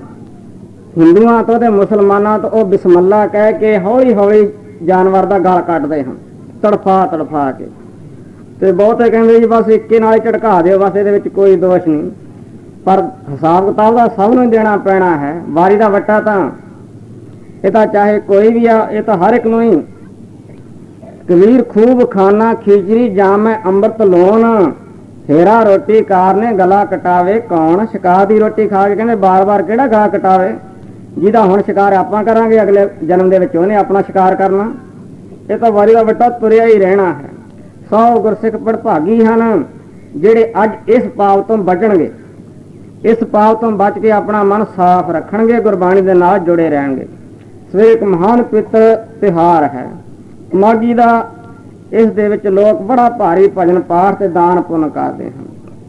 ਸੋ ਗੁਰੂ ਅੰਗਦ ਗੁਰੂ 9ਵੇਂ ਪਾਤਸ਼ਾਹ ਮਹਾਰਾਜ ਨੇ ਦਇਆ ਕਪਾ ਸੰਤੋਖ ਸੂਤ, ਦਇਆ ਕਰਨੀ ਜੀਵਾਂ ਤੇ, ਸੰਤੋਖ ਰੱਖਣਾ। ਸੰਤੋਖ ਸੂਤ ਜਤ ਗੰਢੀ, ਜਤ ਦੀਆਂ ਗੰਢਾਂ ਦੇਣੀਆਂ, 7 ਵੱਟ 7 ਦਾ ਵੱਟ ਦੇਣਾ ਹੈ। ਇਹੋ ਜਨੇਊ ਜੀ ਕਾ ਹੈ ਤਾਂ ਪਾਡੇ ਘੱਤ। ਪੰਡਤ ਜੀ ਤੇਰੇ ਪਾਸ ਇਹ ਜਨੇਊ ਸਾਡੇ ਗਲ ਵਿੱਚ ਪਾ, ਪਰ ਕਿੱਥੇ ਪੰਡਤ ਦੇ ਪਾਸ। ਉਹ ਅੰਗਰੇਜ਼, ਸਭ ਤੋਂ ਵੱਡਾ ਜੋ ਅੰਗਰੇਜ਼ਾਂ ਦਾ ਪੋਪ ਹੈ ਪਾਦਰੀ, ਉਹ ਕਹਿਣ ਲੱਗਾ ਹਿੰਦੁਸਤਾਨ ਦੇ ਕਿ ਸਾਰੀ ਦੁਨੀਆ ਦੇ ਮੈਂ ਧਰਮਾਂ ਦੀ ਖੋਜ ਕੀਤੀ ਹੈ, ਪਰ ਜੋ ਕੁਰਬਾਨੀ ਸਿੱਖ ਧਰਮ ਦੇ ਗੁਰੂਆਂ ਦੀ, ਉਹ ਕਿਸੇ ਧਰਮ ਦੇ ਆਗੂਆਂ ਦੀ। ਤਿਲਕ ਜੰਜੂ ਰਾਖਾ ਪ੍ਰਭ ਤਾਂਕਾ ਤਾਂਕਾ, ਤਿੰਨਾਂ ਹਿੰਦੂਆਂ ਦਾ ਤਿਲਕ ਜੰਜੂ ਰੱਖਿਆ ਗੁਰੂ ਤੇਗ ਬਹਾਦਰ ਜੀ ਨੇ। ਧਰਮ ਹੇਤ ਕੀਤ ਕੀਨੋ ਜਨ ਸਾਕਾ, ਧਰਮ ਦੇ ਵਾਸਤੇ ਗੁਰੂ ਸਾਹਿਬਾਂ ਨੇ ਸਾਕਾ ਕੀਤਾ ਹੈ। ਸਾਧਨ ਹੇਤ ਇਤੀ ਜਨ ਕਰੀ, ਸੀਸ ਦਿਆ ਪਰ ਸੀ ਨਾ ਉਚਰੀ। ਠੀਕਰ ਫੋਦ ਨਾਟਕ ਚੇਟਕ ਕੀਏ ਕੋ ਕਾਜਾ, ਪ੍ਰਭ ਲੋਗਨ ਕੈ ਆਵਤ ਲਾਜਾ। ਔਰੰਗਜ਼ੇਬ ਕਹਿਣ ਲੱਗਾ ਤੁਸੀਂ ਸ਼ਕਤੀ ਦਿਖਾਓ। ਮਹਾਰਾਜ ਕਹਿਣ ਲੱਗੇ ਵੀ ਇਹ ਤਾਂ ਨਾਟਕ ਚੇਟ ਮਦਾਰੀਆਂ ਦਾ ਕੰਮ ਹੈ, ਪ੍ਰਭੂ ਦੇ ਪਿਆਰਿਆਂ ਨੂੰ ਤਾਂ ਲਾਜ ਆਉਂਦੀ ਹੈ। ਠੀਕਰ ਫੋਦ ਲੀਸਰ ਪ੍ਰਭੁਰ ਕੀਆ ਪਿਆਨ, ਤੇਗ ਬਹਾਦਰ ਸੀ ਕਰਿਆ ਕਰੀ ਨਾ ਕਿਨਹੂ ਆਨ। ਤੇਗ ਬਹਾਦਰ ਕੇ ਚਲਤ ਭਇਓ ਜਗਤ ਕੋ ਸੋਗ, ਹੈ ਸਭ ਜਗ ਭਇਓ ਜੈ ਜੈ ਜੈ ਸਰਲੋ। ਦਿੱਲੀ ਦੇ ਚਾਂਦਨੀ ਚੌਂਕ ਦੇ ਵਿੱਚ ਹਜੂਰ ਨੂੰ ਲੋਹ ਪਿੰਜਰੇ ਵਿੱਚ ਬੰਦ ਕੀਤਾ ਗਿਆ। ਹੁਕਮ ਸੀ ਜਾਂ ਤੁਸੀਂ ਇਸਲਾਮ ਧਾਰਨ ਕਰੋ ਜਾਂ ਤੁਸੀਂ ਸ਼ਕਤੀ ਦਿਖਾਓ, ਤੀਜੀ ਹੈ ਮੌਤ ਦੀ ਸਜ਼ਾ। ਮਹਾਰਾਜ ਕਹਿਣ ਲੱਗੇ ਨਾ ਅਸੀਂ ਇਸਲਾਮ ਧਾਰਨ ਕਰਨਾ, ਨਾ ਅਸੀਂ ਸ਼ਕਤੀ ਦਿਖਾਉਣੀ ਹੈ। ਨਾਟਕ ਚੇਟਕ ਕੀਏ ਕੋ ਕਾਜਾ, ਪ੍ਰਭ ਲੋਗਨ ਕੈ ਆਵਤ ਲਾਜਾ, ਇਹ ਮਦਾਰੀਆਂ ਦਾ ਕੰਮ ਹੈ। ਸ਼ਹੀਦੀ ਇਹ ਅਸੀਂ ਖੁਸ਼ ਹੋ ਕੇ ਚਾਹੁੰਦੇ ਹਾਂ, ਇਹਦਾ ਸਾਨੂੰ ਕੋਈ ਡਰ ਹੀ ਨਹੀਂ ਮੌਤ ਦਾ। ਮੌਤ ਨੂੰ ਅਸੀਂ ਹੱਸ ਹੱਸ ਕੇ ਚਾਹੁੰਦੇ ਮੰਗਦੇ ਹਾਂ। ਜਿਹੜੀ ਮੌਤ ਤੋਂ ਡਰੇ ਜਗ ਸਾਰਾ ਮੇਰੇ ਮਨਿਆ, ਮੌਤ ਤੋਂ ਡਰੇ ਜਗ ਸਾਰਾ ਮੇਰੇ ਮਨਿਆ।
ਮੌਤ ਨੂੰ ਅਸੀਂ ਡੀਕਦੇ ਹਾਂ ਜਿਵੇਂ ਲੋਕ ਵਿਆਹ ਦੀ ਖੁਸ਼ੀ ਕਰਦੇ ਹਨ ਕਿ ਵੀਰ ਜਿਸ ਮਰਨੇ ਤੇ ਜਗ ਡਰੇ, ਮੇਰੇ ਮਨ ਆਨੰਦ ਮਰਨੇ ਹੀ ਤੇ ਪਾਈਏ ਪੂਰਨ ਪਰਮਾਨੰਦ। ਅਸਲ ਜਿਹੜਾ ਆਨੰਦ ਹੈ ਉਹ ਸਰੀਰ ਰੂਪੀ ਪਿੰਜਰੇ ਤੋਂ ਬਰੀ ਹੋ ਕੇ ਪ੍ਰਾਪਤ ਹੁੰਦਾ ਹੈ।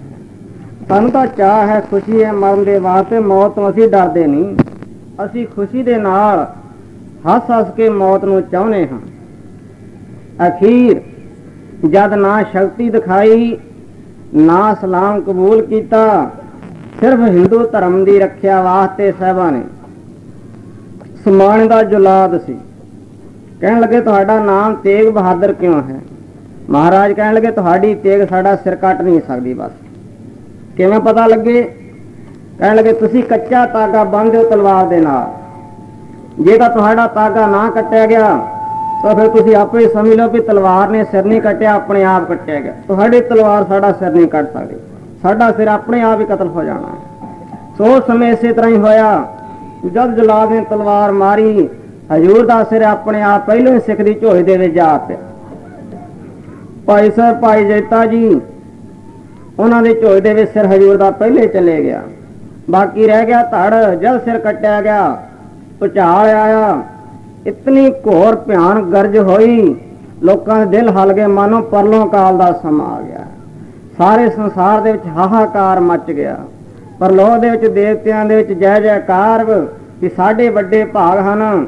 ਉਹ ਗੁਰੂ ਨਾਨਕ ਦਾ ਨਵਾਂ ਰੂਪ ਅੱਜ ਸਾਡੇ ਲੋਕ ਦੇ ਵਿੱਚ ਆ ਰਿਹਾ ਹੈ। ਹਾਹਾਕਾਰ ਜਗਤ ਵਿੱਚ ਹੋਇਆ, ਜੈ ਜੈਕਾਰ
ਤੇਗ ਬਹਾਦਰ ਕੇ ਚਲਤ ਭਇਓ ਜਗਤ ਮੈਂ ਸੋਗ। ਸਾਰੇ ਸੰਸਾਰ ਵਿੱਚ ਸ਼ੋਕ ਦੀ ਲਹਿਰ, ਲੋਕਾਂ ਦੇ ਦਿਲ ਹਲ ਗਏ। ਇਤਨੀ ਵੱਡੀ ਸ਼ਹੀਦੀ ਹੋਈ ਹੈ, ਧਰਤੀ ਗਰਕ ਨਾ ਹੋਏ। ਹੈ ਸਭ ਜਗ ਭਇਓ, ਸਾਰੇ ਸੰਸਾਰ ਵਿੱਚ ਹਾਹਾਕਾਰ ਮਚ ਗਈ। ਜੈ ਜੈ ਜੈ ਸਰਲੋਕ, ਦੇਵ ਲੋਕ ਦੇ ਵਿੱਚ ਜੈ ਜੈਕਾਰ ਦੀ ਧੁਨੀ ਹੋਈ। ਇੱਥੋਂ ਤੱਕ 9 ਪਾਤਸ਼ਾਹਾਂ ਦਾ ਇਤਿਹਾਸ ਹਜ਼ੂਰ ਨੇ ਆਪ ਆਪਣੀ ਕਲਮ ਦੇ ਨਾਲ ਲਿਖਿਆ। ਹੁਣ ਇਸ ਤੋਂ ਅੱਗੇ ਹਜ਼ੂਰ ਨੇ ਆਪਣਾ ਇਤਿਹਾਸ ਆਰੰਭ ਕੀਤਾ ਹੈ। ਅਬ ਮੈਂ ਆਪਣੀ ਕਥਾ ਬਖਾਨੋ, ਤਬ ਸਾਤ ਜੇ ਵਿਦ ਮੁਹਿਆਨੋ। हेमकुंट पर्वत है जहाँ, सप्त श्रृंग शोभत है तहाँ। सप्त श्रृंग तै नाम कहावा, पांडु राज जै जोग कमावा। हजूर ने अपने पिछले जन्म की इत्थे कथा लिखी है। दुष्ट दमन के रूप दे विच हेमकुंट पहाड़ के उपर कई जोगा अपने तप किया। कोई 1.25 महीना कोई पाठ कर लेंदा, जिवें 40 कढ़िया, कोई साल भर मौन रख लेंदा है। पर इत्थे जुग लंघाते बर्फ पैंदी, जिथे उड़दा जानवर अज दे दिनां दे विच सियाल दे विच गर्क हो जांदा है, गल जांदा है। उस पहाड़ दे उपर बैठ के हजूर ने जुगां तक तप तापिया, जुगां तक, सतयुग दे समय तो लैके कल युग दा समा आ गया। हजूर ने अपने तप दीयां ये निशानियां दसियां हन। सप्त श्रृंग 7 चोटियां वाला पहाड़ है। पंडू राजा पांडवां दा पिता, पंडू नाम दा इत्थे नगर है। उत्थे उन्हें तप किया, जो किया। अखीर दे टाइम 5 भाई पांडव भी उत्थे ही जाके तप करते रहे। अखीर हिमालय विच जाके गल जाते हैं। जिथे पांडवां ने जोग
महाराज ने अपने पिछले जन्म दियां ते तप दियां निशानियां दसियां हैं। पंड राज जो कमावा, तै हम अदक तपस्या साधी, अदक बहुत ही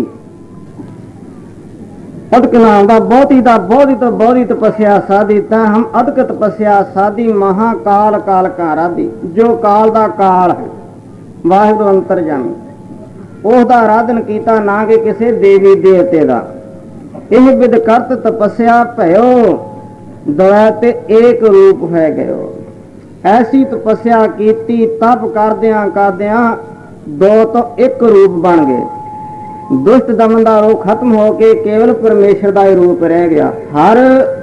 ਹਰ ਜਨ ਦੁਈ ਏਕ ਹੈ, ਦਿਵ ਵਿਚਾਰ ਕਿਛ ਨਾਹੇ, ਜਲ ਤੇ ਉਪਜ ਤਰੰਗ ਜਿਉ ਜਲ ਹੀ ਬਿਖੇ ਸਮਾਹੇ। ਜਿਵੇਂ ਸੂਰਜ ਕਿਰਨ ਮਿਲੇ ਜਲ ਕਾ ਜਲ ਹੁਆ ਰਾਮ, ਜੋਤੀ ਜੋਤ ਰਲੀ ਸੰਪੂਰਨ ਥੀਆ ਰਾਮ।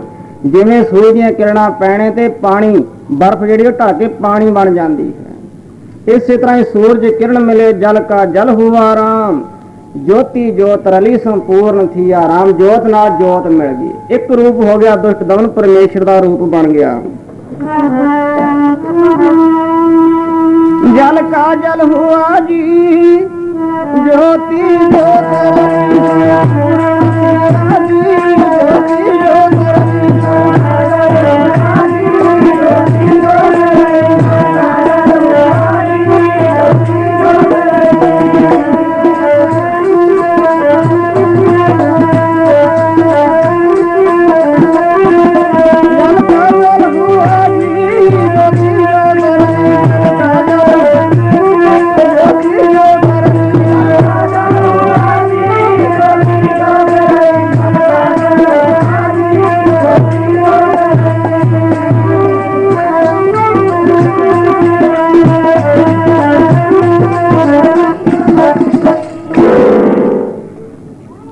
ਜੋਤ ਸਮਾਣੀ ਜੋਤ ਮਾਹੇ ਆਪ ਆਪੇ ਛੇਤੀ ਮਿਕਿਉ। ਜਿਵੇਂ ਪਾਣੀ ਵਿੱਚ ਪਾਣੀ ਮਿਲ ਜਾਂਦਾ, ਇਉਂ ਆਤਮਾ ਜਿਹੜੀ ਸੀ ਉਹ ਪਰਮਾਤਮਾ ਵਿੱਚ ਲੀਨ ਹੋ ਗਈ। ਦੋ ਤੇ ਇੱਕ ਰੂਪ ਹੋਏ ਗਇਓ, ਤਾਤ ਮਾਤ ਮੁਰ ਅਲਖ ਅਰਾਧਾ, ਬਹੁ ਵਿਦ ਜੋਗ ਸਾਧਨਾ ਸਾਧਾ। ਸਾਡੇ ਮਾਤਾ ਪਿਤਾ ਨੇ ਇਹੋ ਜਿਹਾ ਘੋਰ ਤਪ ਕੀਤਾ ਬਕਾਲੇ ਵਿੱਚ। 24 ਸਾਲ ਗੁਰੂ ਤੇਗ ਬਹਾਦਰ ਸਾਹਿਬ ਮਹਾਰਾਜ ਨੇ ਘੋਰ ਤਪ ਕੀਤਾ। ਭੋਰੇ ਦੇ ਵਿੱਚ ਬੈਠ ਕਰਕੇ ਹਜ਼ੂਰ ਨੇ ਇਤਨੀ ਘੋਰ ਆਰਾਧਨਾ ਕੀਤੀ, ਘੋਰ ਤਪੱਸਿਆ ਕੀਤੀ। ਤਾਤ ਮਾਤ, ਤਾਤ ਪਿਤਾ ਤੇ ਮਾਤ ਮਾਤਾ। ਮਾਤਾ ਗੁਜਰੀ ਜੀ। ਗੁਰੂ ਤੇਗ ਬਹਾਦਰ ਸਾਹਿਬ ਮਹਾਰਾਜ ਦਾ ਤਪ ਸਾਰੇ ਆਪਾਂ ਜਾਣਦੇ ਹਾਂ, ਪਰ ਜਿਹੜਾ ਤਪ ਮਾਤਾ ਗੁਜਰੀ ਨੇ ਕੀਤਾ ਉਹ ਤਪ ਦੇ ਅੱਗੇ ਤਾਂ ਸਾਰੇ ਤਪ ਫੇਲ ਪੈ ਜਾਂਦੇ ਹਨ। ਸ਼ਾਦੀ ਹੁੰਦੀ ਹੈ ਨੌਜਵਾਨ ਉਮਰ, ਆਪਣੇ ਜੱਟ ਸੱਤ ਦੇ ਵਿੱਚ ਰਹਿ ਕੇ ਮਾਤਾ ਗੁਜਰੀ ਨੇ ਆਪਣੇ ਪਤੀ ਦੀ ਭਗਤੀ ਕੀਤੀ। ਹੱਥ ਦੇ ਵਿੱਚ ਸੋਟੀ ਲੈ ਕੇ ਖੜੀ ਰਹਿੰਦੀ ਹੈ ਪਹਿਰੇ ਤੇ। ਕੋਈ ਕੁੱਤਾ ਬਿੱਲਾ ਜਾਨਵਰ ਕੋਈ ਓਪਰਾ ਮਨੁੱਖ ਆ ਕੇ ਮੇਰੇ ਪਤੀ ਦੇ ਤਪ ਦੇ ਵਿੱਚ ਕੋਈ ਭੰਗੜਾ ਨਾ ਪਾਵੇ, ਮੇਰੇ ਪਤੀ ਦੀ ਸੁਰਤ ਨਾ ਟੁੱਟ ਜਾਵੇ। ਦਿਨ ਰਾਤ ਸੇਵਾ ਵਿੱਚ ਖੜੀ ਰਹਿੰਦੀ ਹੈ। ਜਦ ਟਾਈਮ ਹੁੰਦਾ ਪ੍ਰਸ਼ਾਦ ਦਾ ਗਰਮ ਪ੍ਰਸ਼ਾਦ ਪਕਾ ਕੇ, ਪਾਣੀ ਟਾਈਮ ਤੇ ਇਉਂ ਪਤੀ ਦੀ ਭਗਤੀ ਕੀਤੀ ਹੈ। ਘੋਰ ਤਪ ਕੀਤਾ ਮਾਤਾ ਪਿਤਾ ਨੇ। ਇਲਾਹਾਬਾਦ ਦੇ ਵਿੱਚ ਇੱਥੇ ਬੜਾ ਭਾਰੀ ਜਪ ਕੀਤਾ। ਇਹਨਾਂ ਦੇ ਤਪ ਦੇ ਉੱਪਰ ਖੁਸ਼ ਹੋ ਕੇ ਤਾਤ ਮਾਤ ਮੁਰ ਅਲਖ ਅਰਾਧਾ, ਬਹੁ ਵਿਦ ਜੋਗ ਸਾਧਨਾ ਸਾਧਾ, ਤਿਨ ਜੋ ਕਰੀ ਅਲਖ ਕੀ ਸੇਵਾ, ਤਾਂ ਤੇ ਭਏ ਪ੍ਰਸੰਨ ਗੁਰਦੇਵਾ। ਇਹਨਾਂ ਦੇ ਤਪ ਤੇ ਖੁਸ਼ ਹੋ ਕੇ ਵਾਹਿਗੁਰੂ ਨੇ ਸਾਨੂੰ ਹੁਕਮ ਕੀਤਾ, ਤਪ ਸਾਤ ਹਰ ਮੋਹੇ ਬੁਲਾਇਓ। ਵਾਹਿਗੁਰੂ ਨੇ ਤਪ ਕਰਦਿਆਂ ਹੋਇਆ ਸਾਨੂੰ ਇੱਕ ਬਵਾਨ ਭੇਜ ਕੇ ਸੱਚਖੰਡ ਦੇ ਵਿੱਚ ਬੁਲਾਇਆ। ਉਸ ਸਮੇਂ ਹੁਕਮ ਮੰਨ ਕੇ ਪਰਮੇਸ਼ਰ ਦਾ ਸੀ ਸੱਚਖੰਡ ਦੇ ਵਿੱਚ ਗਏ। ਹੁਕਮ ਕੀ ਹੋਇਆ ਇਸ ਦੁਨੀਆ ਦੇ ਉੱਪਰ ਆਉਣ ਵਾਸਤੇ, ਪਰ ਸਾਹਿਬ ਦੱਸਦੇ ਹਨ ਸਾਡਾ ਦਾ ਚਿੱਤ ਕਰਦਾ ਨਹੀਂ ਸੀ ਦੁਨੀਆ ਦੇ ਉੱਪਰ ਆਉਣ ਵਾਸਤੇ। ਚਿਤ ਨਾ ਭਇਓ ਹਮਰੋ ਆਵਨ ਕਹੇ, ਚੁਵੀ ਰਹੀ ਸੁਰਤ ਪ੍ਰਭ ਚਰਨਨ ਮੈਂ। ज्यों त्यों कर हमको समझायो, इम कह के है लोक बिठायो। किसी मनुख जो ठंडे पहाड़ विच बैठा है, गर्मी दी मौसम, उसनूं अचानक हुक्म हो जाए भी तू राजस्थान के टिब्बियां दे विच जा। हुण उही जानदा एक ठंडे बर्फीले पहाड़ च बैठण वाला, जिथे रेता आकाश अग वांगू तपदा है, उत्थे जाण दा हुक्म हो जाए, वो कद खुश हुंदा है। एक ऐसे आनंद विच जुड़िया होया ਦੋਤ ਇੱਕ ਰੂਪ ਹੋਇਆ ਪਰਮੇਸ਼ਰ ਵਿੱਚ ਭੇਦ, ਆਨੰਦ ਦੇ ਸਾਗਰ ਵਿੱਚ ਲੀਨ। ਉਸ ਨੂੰ ਜ਼ਿਆਦਾ ਅਚਾਨਕ ਹੁਕਮ ਹੋਵੇ ਕਿ ਜਾ ਮਾਤ ਲੋਕ ਦੇ ਵਿੱਚ। ਸਾਹਿਬ ਦੱਸਦੇ ਹਨ ਸਾਡਾ ਹਿਰਦਾ ਕੰਬ ਗਿਆ, ਹਿਰਦਾ ਕੰਬ ਗਿਆ ਕਿ ਮਹਾਰਾਜ ਕਿੱਥੇ ਅੱਗ ਦੇ ਵਿੱਚ ਧੱਕਾ ਦੇ ਰਹੇ, ਮੱਚਦੀ ਅੱਗ ਦੇ ਵਿੱਚ, ਜਿੱਥੇ ਭਾਈ ਭਾਈ ਦਾ ਖੂਨ ਦਾ ਵੈਰੀ ਹੈ, ਨੂੰਹ ਸੱਸ ਦਾ ਝਗੜਾ, ਪਿਓ ਪੁੱਤ ਦਾ ਝਗੜਾ, ਰਾਜਾ ਪ੍ਰਜਾ ਦਾ ਝਗੜਾ, ਘਰ ਘਰ ਦੇ ਵਿੱਚ ਝਗੜੇ ਹੀ ਝਗੜੇ ਹਨ, ਕਲੇਸ਼ ਹੀ ਕਲੇਸ਼ ਹਨ। ਉਸ ਅੱਗ ਦੇ ਵਿੱਚ ਮੈਨੂੰ ਭੇਜ ਰਹੇ ਮਹਾਰਾਜ, ਕਿਰਪਾ ਕਰੋ ਮੇਰੇ ਉੱਪਰ, ਮੈਨੂੰ ਆਪਣੇ ਚਰਨਾਂ ਦੇ ਨਾਲ ਰੱਖੋ ਜੋੜ ਕੇ। ਮਹਾਰਾਜ ਆਪਣੇ ਚਰਨਾਂ ਤੋਂ ਵਿਛੋੜਾ ਨਾ ਪਾਓ, ਮੇਰੇ ਕੀ ਇਹੋ ਜਿਹੇ ਮਾੜੇ ਭਾਗ ਹਨ, ਆਪਦੇ ਚਰਨਾਂ ਤੋਂ ਵਿਛੋੜ ਕੇ ਮੈਨੂੰ ਮਾਤ ਲੋਕ ਦੀ ਧਰਤੀ ਵਿੱਚ ਨਰਕ ਵਿੱਚ ਸੁੱਟ ਰਹੇ ਹੋ। ਹਜ਼ੂਰ ਦੱਸਦੇ ਹਨ ਉਸ ਸਮੇਂ ਹੱਥ ਜੋੜੇ ਬੇਨਤੀ ਕੀਤੀ ਔਰ ਇਹ ਚਰਨਾਂ ਵਿੱਚੋਂ ਮੈਂ ਵਰ ਮੰਗਿਆ, ਮਹਾਰਾਜ ਕਿਰਪਾ ਕਰਕੇ ਮੇਰਾ ਇਹ ਵਰ, ਮੇਰੀ ਇੱਛਾ ਪੂਰੀ ਕਰੋ, ਆਪਣੇ ਚਰਨਾਂ ਤੋਂ ਮੈਨੂੰ ਵਿਛੋੜੋ ਨਾ। ਦਾਤਾ ਰੱਖੀ ਚਰਨਾਂ ਦੇ ਕੋਲ,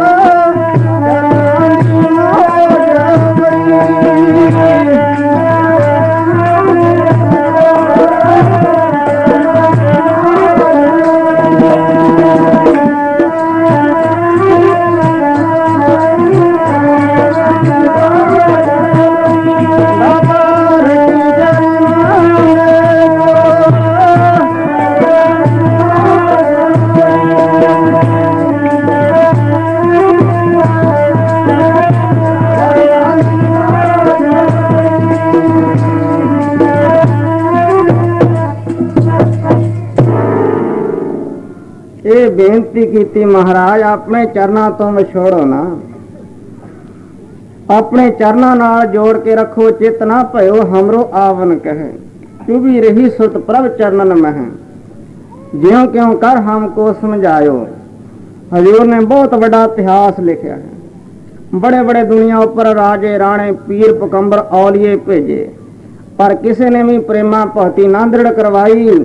ਮੈਂ ਹੁਣ ਤੈਨੂੰ ਦੁਨੀਆ ਦੇ ਉੱਪਰ ਭੇਜ ਰਿਹਾ ਆਪਣਾ ਪੁੱਤਰ ਬਣਾ ਕਰਕੇ, ਆਪਣੀ ਸਾਰੀ ਸ਼ਕਤੀ ਦੇ ਕਰਕੇ ਤੈਨੂੰ ਮੈਂ ਦੁਨੀਆ ਦੇ ਉੱਪਰ ਭੇਜ ਰਿਹਾ ਹਾਂ, ਔਰ ਤੂੰ ਜਾ ਕਰਕੇ ਧਰਮ ਦਾ ਸਥਾਪਨ ਕਰ, ਧਰਮ ਦਾ ਰਾਹ ਚਲਾ, ਔਰ ਤੀਸਰਾ ਖਾਲਸਾ ਪੰਥ ਪੈਦਾ ਕਰਨਾ ਹੈ ਪਰਉਪਕਾਰ ਵਾਸਤੇ, ਜੋ ਦੂਸਰਿਆਂ ਦੀ ਰਾਖੀ ਕਰੇ, ਆਪਣੇ ਸਵਾਰਥ ਉੱਚਾ ਉੱਠ ਕੇ ਦੂਸਰਿਆਂ ਵਾਸਤੇ ਜਿਹੜਾ ਕੁਰਬਾਨੀਆਂ ਦੇਵੇ, ਇਹੋ ਜਿਹਾ ਖਾਲਸਾ ਤੀਸਰਾ ਪੰਥ ਪੈਦਾ ਕਰਨਾ ਹੈ। ਮੈਂ ਆਪਣਾ ਸੁੱਤੋ ਹੈ ਨਵਾਜਾ, ਪੰਥ ਪ੍ਰਚੁਰ ਕਰਬੇ ਕੋ ਸਾਜਾ, ਜਾਏ ਤਹਾਂ ਤੈ ਧਰਮ ਚਲਾਏ, ਕਬੁੱਧ ਕਰਮ ਤੇ ਲੋਕ ਹਟਾਏ, ਜਾਹੀ ਕਾਜ ਧਰਾ ਹਮ ਜਨਮੰ, ਸਮਝ ਲਿਓ ਸਾਧੂ ਸਭ ਮਨ ਮੰਗ। ਇਹ ਸੀ ਗੁਰੂ ਗੋਬਿੰਦ ਸਿੰਘ ਮਹਾਰਾਜ ਦਾ ਅਵਤਾਰ ਧਾਰਨ ਦਾ ਪ੍ਰਯੋਜਨ। ਸਾਧ ਸੰਗਤ ਜੋ 8 ਦੀਵਾਨ ਸਾਡੇ ਇਸ ਇਲਾਕੇ ਮਨਵੀ ਦੀ ਸੰਗਤ ਨੂੰ ਸਤਿਗੁਰਾਂ ਦੀ ਕਿਰਪਾ, ਮਹਾਂਪੁਰਖ ਸੰਤ ਬਾਬਾ ਕਿਸ਼ਨ ਸਿੰਘ ਜੀ ਰਾੜਾ ਸਾਹਿਬ ਵਾਲੇ ਨੇ, ਉਹਨਾਂ ਦੀ ਬਖਸ਼ ਦੁਆਰਾ ਤੁਹਾਡੇ ਇਸ ਇਲਾਕੇ ਨੂੰ ਇਹ ਦਿਨ ਜਿਹੜੇ ਹਨ ਨਸੀਬ ਹੋਏ ਹਨ ਸਤਸੰਗ ਕਰਨ ਦੇ, ਆਤਮ ਆਨੰਦ ਮਾਣਦੇ ਬੈਠੇ ਹੋ। ਜੇ ਟਾਈਮ ਬਹੁਤ ਆ, ਅਸੀਂ ਟਾਈਮ ਤੋਂ ਉੱਪਰ ਨਹੀਂ ਜਾਂਦੇ, ਜੋ ਟਾਈਮ ਉਸੇ ਵਿੱਚ ਹੀ ਰਹਿਣਾ ਹੈ। ਸੋ ਜਿੰਨਾ ਚਿਰ ਅਰਦਾਸ ਹੁਕਮਨਾਮਾ ਲੈ ਕੇ ਮਹਾਰਾਜ ਦੀ ਸਵਾਰੀ ਨਹੀਂ ਜਾਂਦੀ ਆਪਣੇ ਥਾਂ ਤੇ, ਉਹਨਾਂ ਚਿਰ ਸਭ ਨੇ ਬੈਠੇ ਰਹਿਣਾ, ਟੁੱਟਣ ਨਹੀਂ ਦੇਣੀ। ਉਹਨਾਂ ਦੇ ਹੁਕਮ ਦੇ ਵਿੱਚ ਇਹ ਤੁਹਾਨੂੰ ਮਹਾਰਾਜ ਦੀ ਬਖਸ਼ਿਸ਼ ਹੋਈ। ਦੂਸਰਾ ਦਿਨ ਅੱਜ ਥੋੜੇ ਸਮੇਂ ਤੋਂ ਬਾਅਦ ਸਮਾਪਤ ਹੋ ਰਿਹਾ ਹੁਕਮਨਾਮੇ ਤੋਂ ਬਾਅਦ, ਔਰ ਕੱਲ ਮਾਘੀ ਦਾ ਦਿਹਾੜਾ ਹੈ। ਮਾਘ ਦਾ ਮਹੀਨਾ ਬੜਾ ਪਵਿੱਤਰ ਮਹੀਨਾ ਮੰਨਿਆ, ਭਜਨ ਪਾਠ ਦਾਨ ਪੁੰਨ ਕਰਦਾ, ਲੱਖਾਂ ਰੁਪਏ ਲੋਕ ਦਾਨ ਕਰ ਦਿੰਦੇ ਹਨ ਇਸ ਦਿਨ ਦੇ ਉੱਪਰ ਤੀਰਥਾਂ ਤੇ ਜਾ ਕੇ। ਪਰ ਤੁਹਾਨੂੰ ਸਤਿਗੁਰੂ ਮਹਾਰਾਜ ਨੇ ਘਰ ਵਿੱਚ ਹੀ ਤੀਰਥ ਬਣਾ ਦਿੱਤਾ ਹੈ। ਸਭ ਤੋਂ ਸ਼੍ਰੋਮਣੀ ਤੀਰਥ ਹੈ ਸਤਸੰਗ, ਤੀਰਥ ਨਹਾਵਣ ਜਾਓ ਤੀਰਥ ਨਾਮ ਹੈ, ਤੀਰਥ ਸ਼ਬਦ ਵਿਚਾਰ ਅੰਤਰ ਗਿਆਨ ਹੈ। ਮੇਲਿਆਂ ਦੇ ਉੱਪਰ ਧੁੱਪ ਧੂੜ ਧੱਕੇ ਹੁੰਦੇ ਹਨ, ਪਰ ਤੁਹਾਨੂੰ ਸਤਸੰਗ ਦਾ ਸਮਾਂ ਮੌਲਕ ਪ੍ਰਾਪਤ ਹੋਇਆ ਹੈ। ਸੋ ਇਸ ਤੋਂ ਪੂਰਾ ਲਾਭ ਲੈਣਾ ਹੈ, ਲਾਭ ਲੈਣਾ, ਇਸ ਤੋਂ ਆਪਣਾ ਸਮਾਂ ਬਰਬਾਦ ਨਹੀਂ ਕਰਨਾ ਵੀ ਅੱਜ ਬੱਕਰੇ ਸ਼ੱਕਰੇ ਵਾਲਿਆਂ ਦੀ ਸੰਗਤ ਨਹੀਂ ਕਰਨੀ, ਆਪਣੇ ਮਨੁੱਖਾ ਜਨਮ ਨੂੰ ਸਫਲਿਆ ਕਰਨਾ, ਇਸ ਪਵਿੱਤਰ ਦਿਹਾੜੇ ਨੂੰ ਵਿਗਾੜਨਾ ਨਹੀਂ, ਸਮਾਰਨਾ ਹੈ। ਇਸ ਤੋਂ ਲਾਹਾ ਲਓ, ਸਗੋਂ ਪੜ੍ਹਨ ਕਰੋ, ਮਾਘ ਦੇ ਮਹੀਨੇ ਤੋਂ ਪਾਠ ਸ਼ੁਰੂ ਕਰੋ। 40 ਦਿਨ ਮੂਲ ਮੰਤਰ ਦੇ ਪਾਠ, ਬਹੁਤ ਸਾਰੇ ਪ੍ਰੇਮੀਆਂ ਨੇ 40 ਕਰਦੇ ਹਨ, 40 ਦਿਨ। ਕੋਈ ਕਿਸੇ ਬਾਣੀ ਦਾ ਨਿਤਨੇਮ, ਕੋਈ ਕਿਸੇ ਹੋਰ ਬਾਣੀ ਦਾ ਨਿਤਨੇਮ ਕਰਦੇ, 40 ਦਿਨ ਇਹ ਬਾਣੀ ਨਾਲ ਨਿਤਨੇਮ ਹੋ ਜਾਂਦਾ ਹੈ। ਆਪਣੇ ਨਿਤਨੇਮ ਸ਼ੁਰੂ ਕਰੋ ਸਗਰਾਂਦ ਤੋਂ, ਅੱਜ ਅੰਮ੍ਰਿਤ ਵੇਲੇ 2 ਵਜੇ ਉੱਠ ਕੇ ਸਣਕੇ ਸੀ ਇਸ਼ਨਾਨ ਕਰਕੇ, ਔਰ 100 ਮਹੀਨਾ ਪਰ ਕੋਈ 32 ਮਾਲਾ ਮੂਲ ਮੰਤਰ ਦੀਆਂ ਕਰਦਾ ਹੈ। ਕੋਈ ਗੁਰਸਿੱਖ ਚੌਪਈ ਦੇ ਪਾਠ ਕਰਦੇ ਹਨ, ਕਿਸੇ ਹੋਰ ਬਾਣੀ ਦਾ ਸ਼ਬਦਾਂ ਦਾ ਪਾਠ ਕਰਕੇ ਇਹਨੂੰ ਆਪਣਾ ਨਿਤਨੇਮ ਬਣਾਉਂਦੇ ਹਨ, ਨਾ ਕਿ ਆਪਣਾ ਇਸ ਮੌਲਿਕ ਸਮੇਂ ਨੂੰ ਵਿਅਰਥ ਗਵਾਉਣਾ, ਖਰਾਬ ਕਰਨਾ, ਨਰਕ ਰੂਪ ਬਣਾਉਣਾ ਹੈ। ਸੋ ਕੱਲ ਵੀ ਸੁਣਾਇਆ ਸੀ, ਇਸ ਮਾਘੀ ਦੇ ਨਾਲ ਸਾਡਾ ਇਤਿਹਾਸ ਜੁੜਿਆ ਹੈ ਮੁਕਤਸਰ ਦਾ, 40 ਮੋਤਿਆਂ ਦਾ। ਕੱਲ ਨੂੰ ਮੁਕਤਸਰ ਦਾ ਇਤਿਹਾਸ 40 ਮੋਤਿਆਂ ਦਾ, ਜਿਵੇਂ ਉਹਨਾਂ ਗੁਰਸਿੱਖਾਂ ਨੇ ਕੁਰਬਾਨੀ ਕੀਤੀ, ਲਿਖਿਆ ਹੋਇਆ ਬਦਾਵਾ ਦੁਬਾਰਾ ਪੜਵਾਇਆ। ਪਰ ਅਸੀਂ ਤਾਂ ਬਦਾਵੇ ਨੂੰ ਪੜਵਾਉਂਦੇ ਹੀ ਨਹੀਂ, ਇੱਕ ਵਾਰ ਦਾੜੀ ਮਨਾ ਲੈਂਦੇ ਹਾਂ, ਪਰ ਫਿਰ ਸਾਰੀ ਉਮਰ ਮਨਾਈ ਹੀ ਜਾਂਦੇ ਹਾਂ। ਕਦੇ ਕੈਂਚੀ ਦਾ ਤਿਆਗ ਹੀ ਨਹੀਂ ਕਰਦੇ, ਜਾਂ ਉੱਥੇ ਆਪਣੇ ਬੈਠ ਕੇ ਦੂਸਰਿਆਂ ਦੇ ਮੂਹਰੇ ਆਪਣਾ ਮੂੰਹ ਕਰ ਦਿੰਦੇ ਹਨ। ਉਹ ਤਾਂ ਫਿਰ ਹੀ ਵੱਡੇ ਭਾਗਾਂ ਵਾਲੇ ਕੁਰਬਾਨੀਆਂ ਦੇ ਕੇ ਬਦਾਵਾ ਲਿਖਿਆ ਪੜਵਾ ਲਿਆ। ਅਸੀਂ ਤਾਂ ਪੜਵਾਉਂਦੇ ਨਹੀਂ, ਸਾਰੀ ਉਮਰ ਨਗੋਰੇ ਹੀ ਮਰ ਜਾਂਦੇ ਹਾਂ, ਨਗੋਰੇ ਹੀ ਮਰ ਜਾਂਦੇ ਹਾਂ। ਨਗੋਰੇ ਦਾ ਨਾਂ ਲੈਣਾ ਬੜਾ ਬੁਰਾ ਹੈ, ਨਗੋਰੇ ਨੂੰ ਕਿਤੇ ਥਾਂ ਨਹੀਂ ਮਿਲਦਾ। ਆਓ ਗੁਰੂ ਆਏ ਬਣੋ, ਆਪਣੇ ਲਿਖੇ ਹੋਏ ਬਦਾਵੇ ਨੂੰ ਪੜਵਾਓ। ਇਹ ਅਨਮੋਲ ਕਦਾਤ ਕਲਗੀਆਂ ਵਾਲੇ ਦੀ ਸਰਦਾਰੀ, ਇਸ ਨੂੰ ਕੈਂਚੀ ਦੀ ਭੇਟਾ ਹੀ ਨਾ ਸਾਰੀ ਉਮਰ ਕਰਕੇ ਸੁੱਟੀ ਜਾ ਅਨਮੋਲ ਕਦਾਤ ਨੂੰ। ਆਓ ਸੰਭਾਲੋ ਇਸ ਨੂੰ, ਸਰਦਾਰੀ ਨੂੰ। ਕਲਗੀਆਂ ਵਾਲੇ ਦੇ ਸਪੁੱਤਰ ਬਣੋ, ਸਪੁੱਤਰ ਬਣੋ ਕਲਗੀਆਂ ਵਾਲੇ ਤੋਂ, ਬੇਮੁਖ ਨਾ ਹੋ। ਉਹ ਬੇਮੁਖ ਨੂੰ ਕਿਤੇ ਥਾਂ ਨਹੀਂ ਮਿਲਦਾ। ਸੋ ਜੋ ਜ਼ਰੂਰੀ ਗੱਲਾਂ ਹਨ ਭਾਈ ਸਾਹਿਬ ਗੁਰਮੁਖ ਪਿਆਰੇ ਦੱਸ ਵੀ ਦਿੱਤੀਆਂ ਹਨ ਕਿ ਅਰਦਾਸ ਹੋਣ ਤੋਂ ਬਾਅਦ ਸਤਿਗੁਰਾਂ ਦੀ ਜਾਂ ਸਵਾਰੀ ਆਪਣੇ ਸਥਾਨ ਤੇ ਪਹੁੰਚ ਜਾਓ, ਮਗਰੇ ਸੰਗਤਾਂ ਨੇ ਜਾਣਾ ਹੈ, ਪਹਿਲੇ ਨਹੀਂ ਉੱਠਣ ਦੀ ਖੇਚਲ ਕਰਿਆ ਕਰਨੀ। ਸੋ ਇਹ ਸੁਭਾਅ ਬਣਾਓ ਰੋਜ਼ ਸਿੱਖਣ ਦਾ। ਸੋ ਕਿਸੇ ਨੇ ਬੋਲਣਾ ਨਹੀਂ, ਵਾਹਿਗੁਰੂ ਵਾਹਿਗੁਰੂ ਕਰਦੇ ਆਇਆ ਕਰੋ, ਪਾਠ ਕਰਦੇ ਹੀ ਜਾਇਆ ਕਰੋ, ਗੱਲਾਂ ਬਾਤਾਂ ਕਰਕੇ ਸਮਾਂ ਵਿਅਰਥ ਨਾ ਗਵਾਓ। ਔਰ ਅਮੋਲਕ ਸਮਾਂ ਹੈ, ਇਹ ਬੜਾ ਪਵਿੱਤਰ ਸਮਾਂ ਹੈ ਜੋ ਤੁਹਾਨੂੰ ਪ੍ਰਾਪਤ ਹੋਇਆ ਹੈ, ਇਸ ਤੋਂ ਪੂਰਾ ਪੂਰਾ ਲਾਭ ਉਠਾਓ। ਧਨ ਹੈ ਧਨ ਹੈ ਧਨ ਹੈ